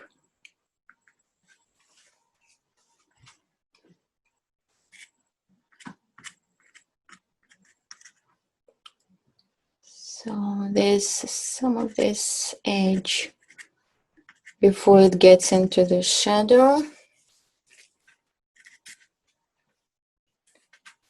So we can catch it. I totally kind of made this rock a little bit too low, but it's okay.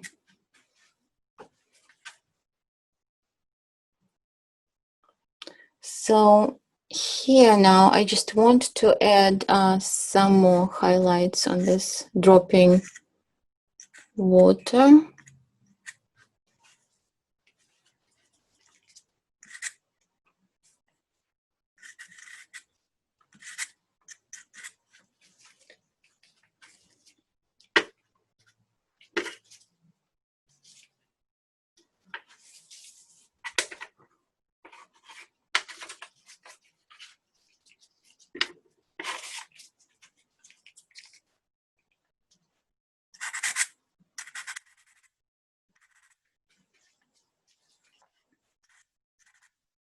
Became too busy. And these are parallel. So kind of fixing that a little bit. So maybe let's bring some of this green into it.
Okay, I'm going to leave this like that for now at least.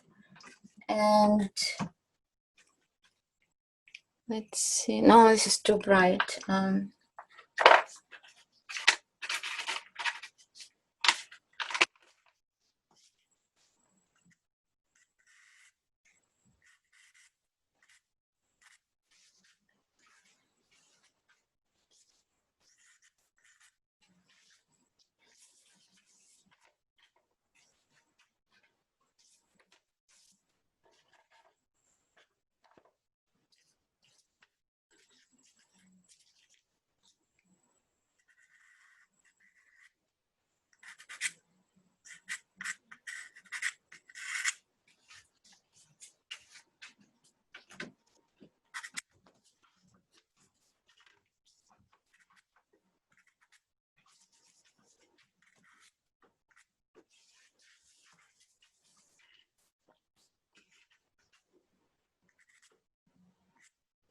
I'm just going to cover some of this rock surface.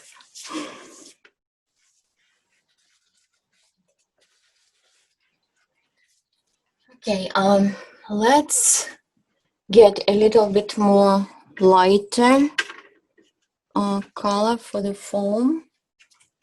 Also kind of like having a little bit more blue there because it's reflecting into the water, and maybe not this, but kind of greener blue.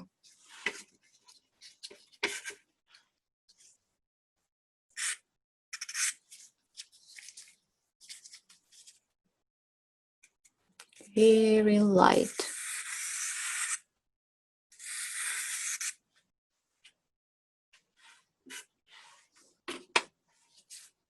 Maybe even more turquoise.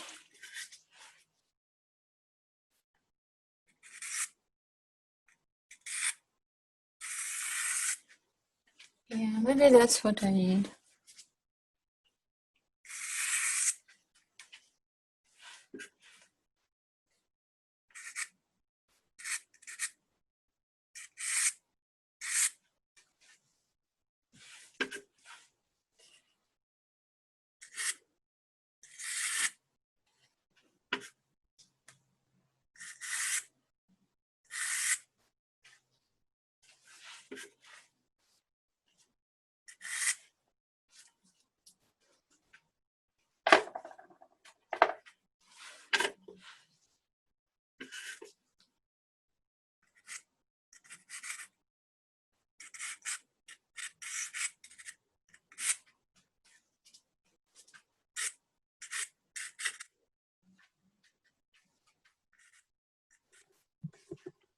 Kind of want to add some of the blue behind this so it's less busy and lets the wave to stand out a little bit more, and having a slightly different color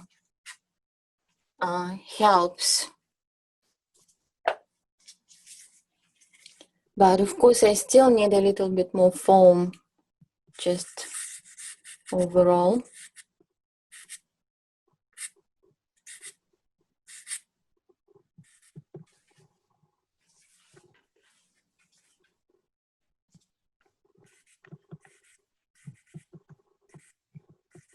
And it's also kind of time to think about how bright you want to go in this.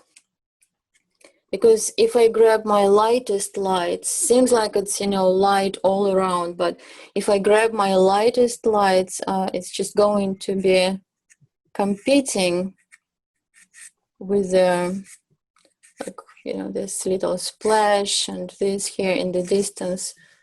So maybe making some of this foam that's on the surface of the water a little bit lighter than it seems might be a better decision than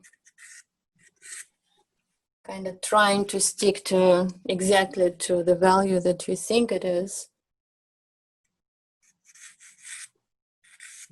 It's maybe too much, too far. Don't like this line.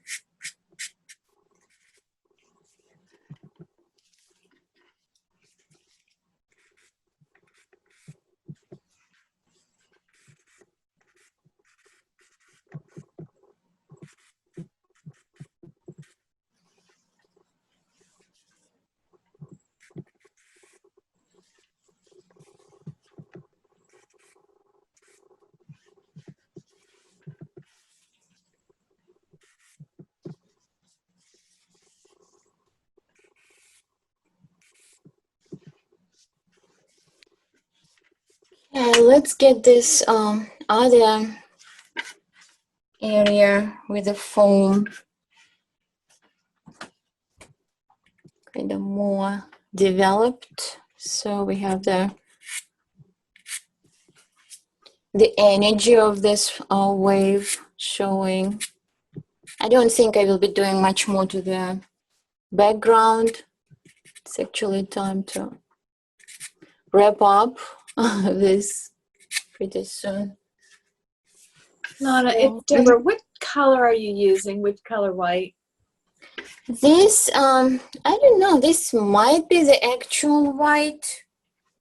I think I finally added it to my pastels, but there's also something that's like very light yellow that I have, or very light pink, and I don't know, this might be just the actual white color. Not sure. Is it a new pastel or a Yeah, Ludwig?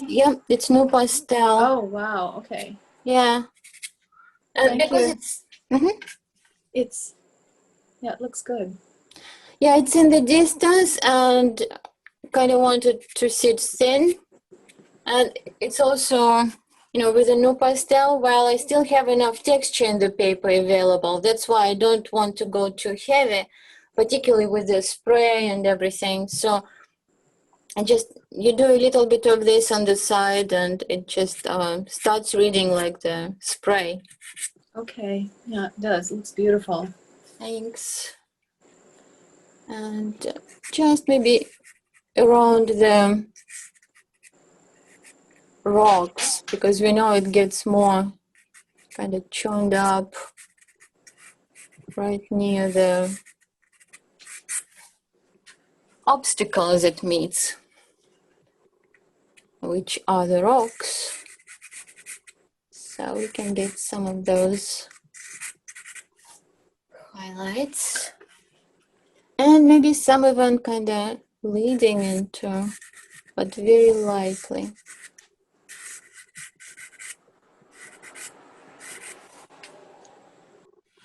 See, now it's kind of about adding the accents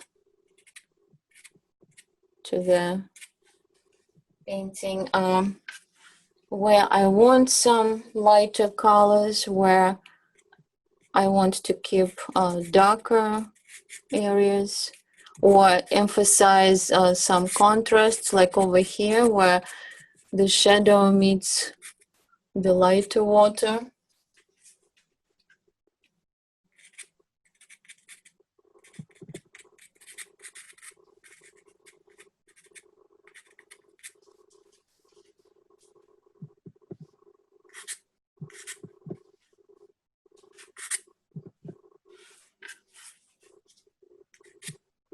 So I can make a little bit of well, there is a splash like right here, and for which I think would be nice to use the toothbrush, because it just will give nice droplets.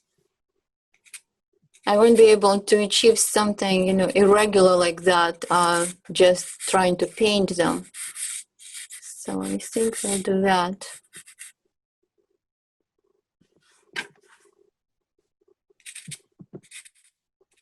Just creating a little more correct color value relationship. It just brings up the mood.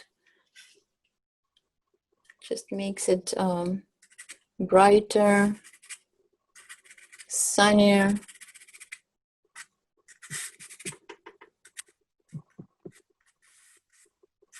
I still didn't want to do much here, but still kind of crossed it with the line. Oh well, I'll have to adjust it later. But I still want to have some action there. I don't want it to be just all smooth and all of a sudden we have this burst. I do want the foam happening, and for a reason. So the brush also is a good tool if you want to kind of reshape the openings within the foam. Sometimes that's really working. Is this a dry brush? Yeah, I always keep this one dry. It's like, a bristle brush for oil. Okay. This one is larger, kind of, because I had larger work in mind, but I use it on any size at this point. Okay, thank you. Mhm.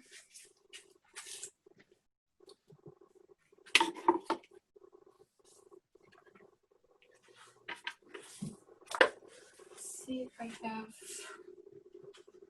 another blue that I can just add to this, because in the distance we definitely should see some of this blue reflecting into the water.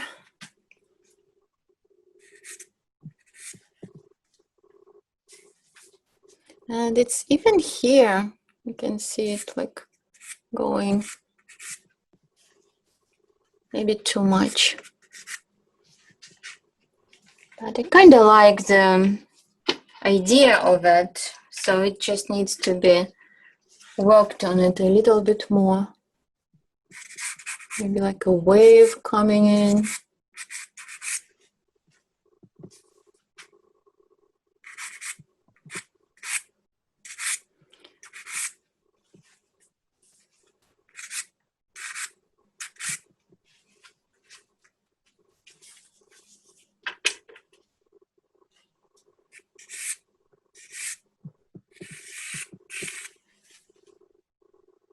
All right, these are just minor kind of adjustments, and I don't want to get stuck on that while I still have things to do here.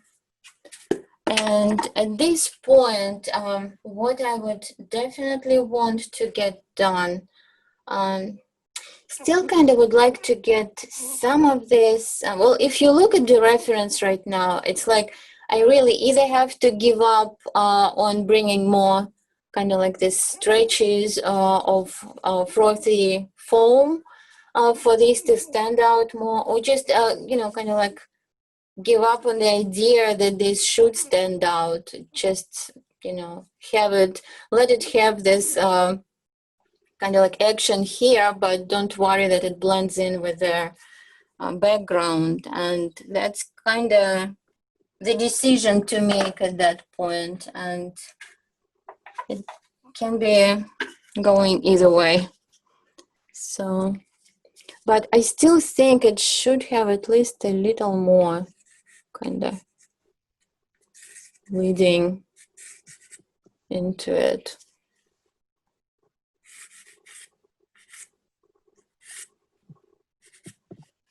Just for the sake of bringing more energy and bringing more action. So I think that should.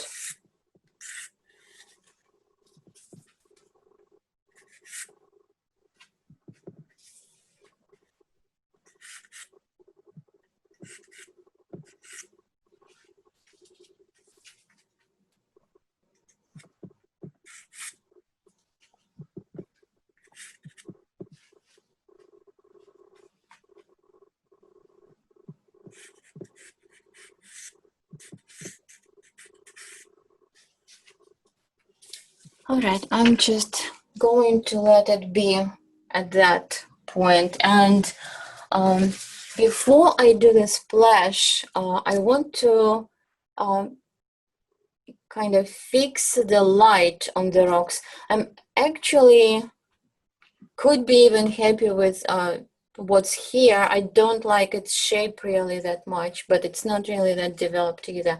But this one definitely needs to have more light, and even more light on this and this whole area, and some more texture. At this point, I can just kind of add those sharper lines, create some of the divisions in the parts of the rock, and just leave it kind of not do much with it.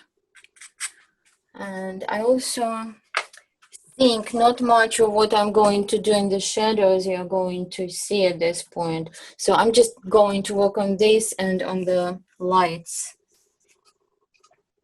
So let's do that. And there's this nice kind of warm brown that Terry Ludwig has. So I'm going to use this one on this sunlit area of the rock, kind of to create a little bit of sharper lines. Not just that, but part of it.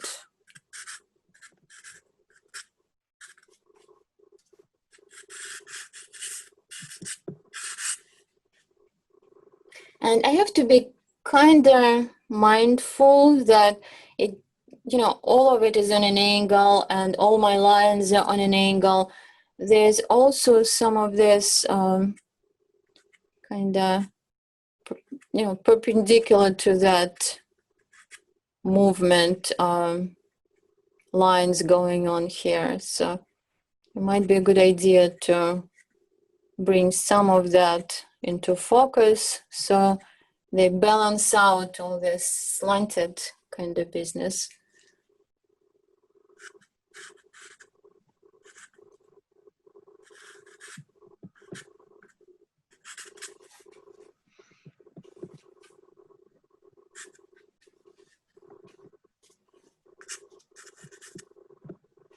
And it's not just that warm kind of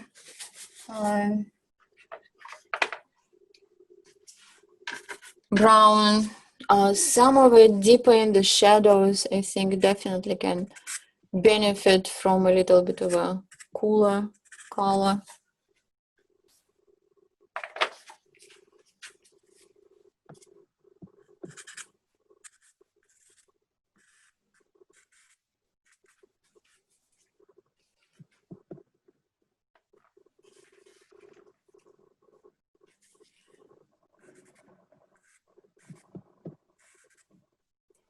Well, nothing like Terry Ludwig eggplant to punch a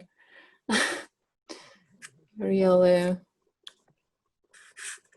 deep into the color.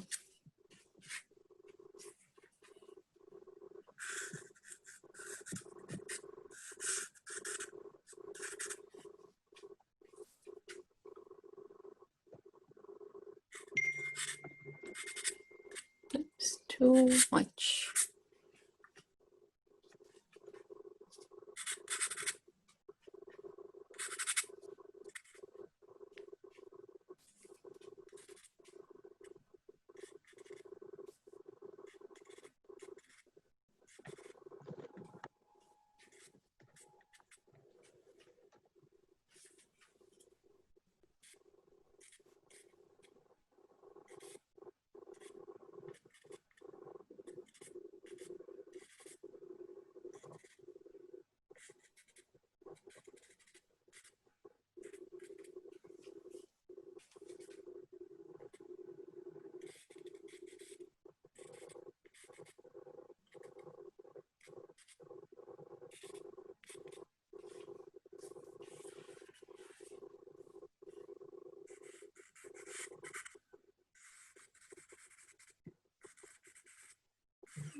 So this in the distance can be a little bit more detailed, but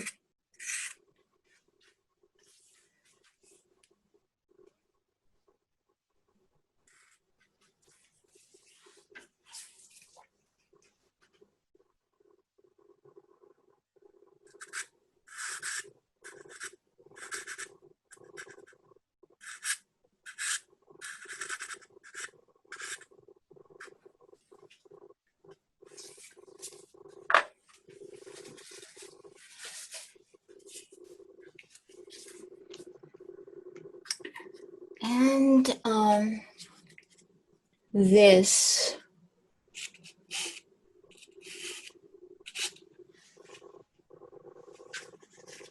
the shadows here on the actually highlights, not shadows.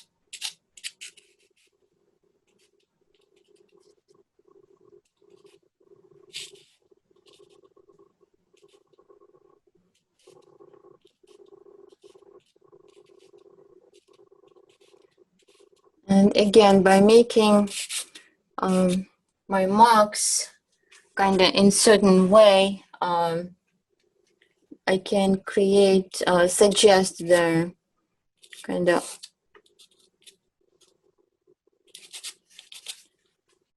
striations, cracks in the rocks. It's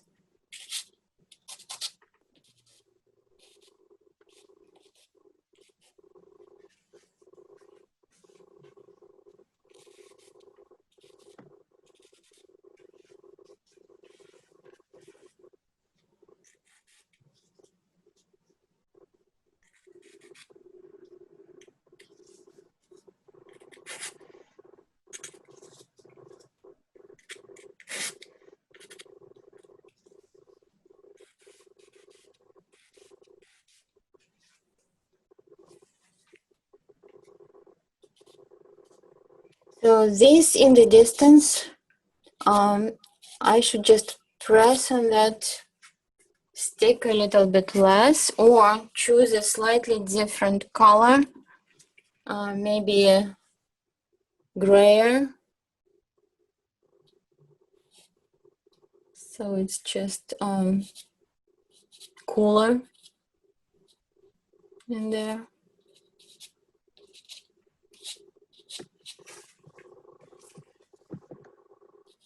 I should just keep it more simple too.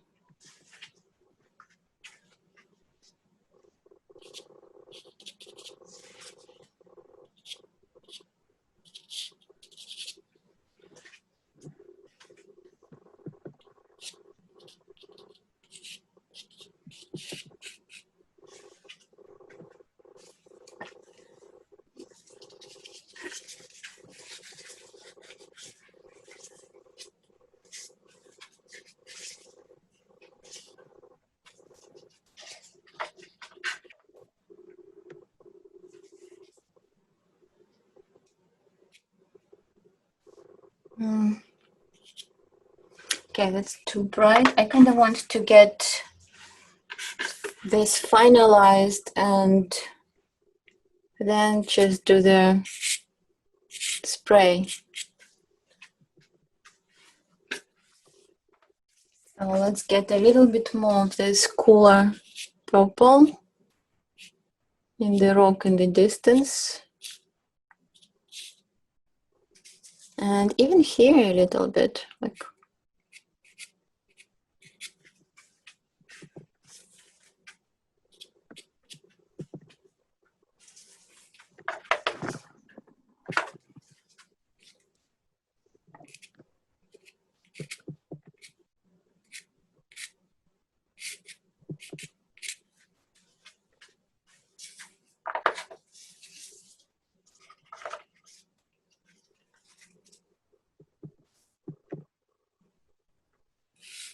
oops, that didn't go the way I want.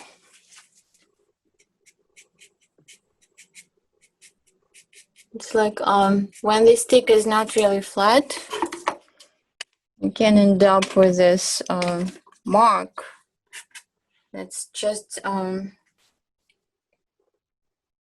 stick touched only certain areas, not the whole.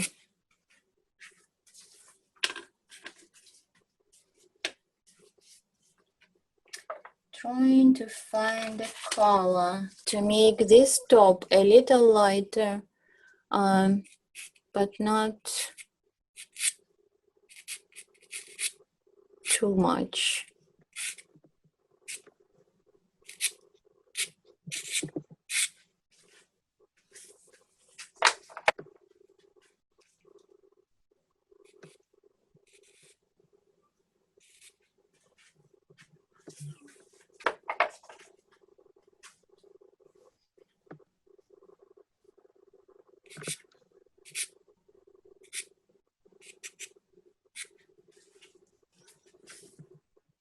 It kind of sticks out a little too much, so that's why I covered it up a little bit more. So now just get back with this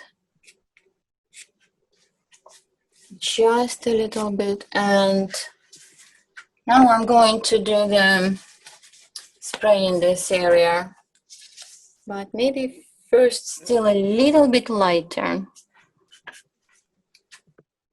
Kind of get those really light.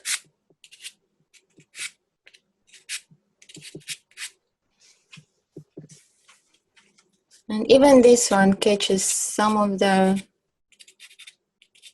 sunlight and it has that glistening effect. And of course, that will also be here. But I would just work on it a little bit more carefully, so it's not. That's a good girl. All right.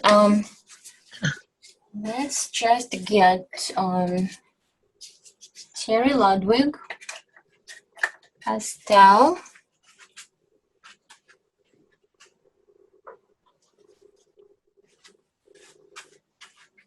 And I'll take something that's just with a hint of blue. It's very light, but just has a little hint of blue.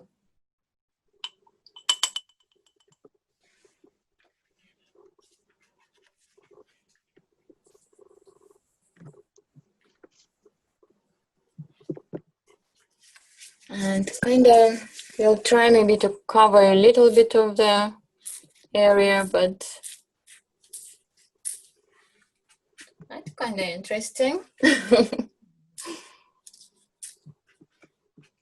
And I can also do this here, kind of bring a little bit more excitement into it. So that's it. Easy to overdo these things. In a distance, we don't really see, maybe like at this point when I don't barely have anything on this brush, I can do something even in the distance. But usually in the distance, it's very small. We're not going to see the droplets. It's really closer to us when we see more of that stuff happening. So, Anna, what did you do just now with pastel and brush?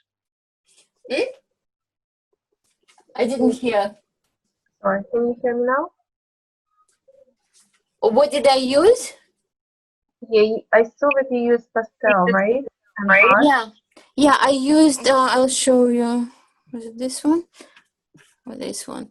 I used a very light Terry Ludwig pastel because they're so soft and the brush picks them up easily. And I used the toothbrush. I just have a, got a toothbrush just for that specifically. I don't remember if it's soft or whatever, you can experiment, but then you just wet it. People say that alcohol works best for this purpose, and I kind of find that probably is true because it does work pretty well. Like it, dilutes it very well. So when you pick it up after you gave it a good kind of rub, and then you point at the painting, at the area, Right. and away, kind of like, the, how to say, droplets will be flying away from you if you push towards you. Right. So it's kind of what you would Kinda use, like for this. example, with watercolor or some other paint. I just didn't know that you can do the same with pastel. So. Yeah, I guess. Yeah, they would be using that in different ways, I guess. Maybe not so much in oil painting. I don't know. I don't remember if people do that or not. Gosh, I haven't been painting with oils like for a long time. Yeah. I love them. My iPad couldn't see your hand when you did the toothbrush thing. It was over the top of the painting. Oh, yeah, I think I noticed that and then tried to cover up like this. Okay. Like if you do that. And it will be going to the other opposite direction. You push it towards you, but it goes away. But if you don't want, if you want it only in specific area, which you usually do, like maybe just take a paper towel or something, cover up the area where you don't want it. So that would be that. So I think it's pretty much, I can just, stand and work on it for a long time. And it's probably pretty much, I did what I wanted to show at this point. And if you have any questions, just let me know. I will take a picture of it, of course, like I did the other time. And Ilana, this is just really, really beautiful. I'm learning so much from watching this, and I'm watching you, and I'm also looking over at the reference picture that you sent a lot too, because I'm trying to see what you see in that, and it seems to me that you're clearly just really familiar with this sort of subject matter and with your experience and everything, and you really just, there's a lot of creative license where you just know when and where to push color and like in the rocks are just incredible, and you're seeing so much there than is seen in the reference. And I'm figuring that just comes from a lot of experience and just knowing and just talent. I mean, would you agree with all that? Well, yeah, well, thank you, first of all. It's quite a compliment, but yeah, definitely comes with experience, just, how you see the colors, how they work together, and what you like, what you're, kind of feeling. It's like, yeah, that's not interesting enough. Maybe let's push it further. Yeah. I think as artists, it's really, we want people to feel it. Like, to me, it's the best compliment. The worst is like, oh, it looks like a photograph. Yeah. And people really mean it sincerely. They like it. They just cannot express it any other way. But it's not about the photograph. It means that you actually just caught something in the scene that you're even like, with all your artistic license, it rings so true to the situation that they just like see themselves in it. That's the best one. I also wanted to comment on how good the cracks of your rocks are, because I've been playing around a little bit, trying to do this weeks ago with something else. And doing cracks are really difficult. But I'm now wondering, after seeing your process and everything, I'm really thinking a lot about new pastels and how I do have some, but I'm really thinking how there's a real advantage to them in a lot of ways, and they're just beautiful, because it seems like you do most of this in new pastel. Well, a lot of it, not like, most. I don't know. Actually, it would be interesting to kind of like maybe 75% to see what percentage I have. But for the cracks, like the cherry Ludwigs, they are like wonderful for. You can get really subtle, and you can really push and get this bigger one. And of course, new pastels too. Like you have this nice, I think it's Cordovan color that really kind of does it very nicely too. You can elaborate on that, or you can leave very thin line. So You use this paper really like all the advantages of it, and using like different pastel, even hard pastel, you get this amazing result. the sound was a little muffled. If you can repeat it maybe again. I don't know what happened. Can you hear me better now? Maybe. Okay. No, I was just saying that you use this paper to like all its advantages, and that's how you get this amazing result, even this hard pastel, which is amazing to me. So I'm just watching and I'm just contemplating. Okay, great. Well, let me just, well, first of all, I should stop this. So it's done. Okay, let me just now switch so I see who is speaking, and, it's more of a conversation. So we are pretty much around that same time that I finished yesterday too. Seems like, the magic hour.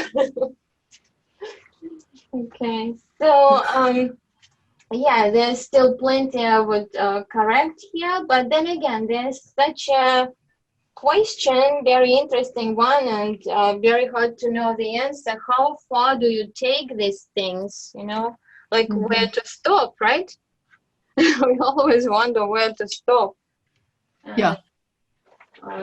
I wonder if the rocks on the back left, let's see, if I'm looking at the painting, the back left, there's those two things that protrude out, whether you might do a little more with that.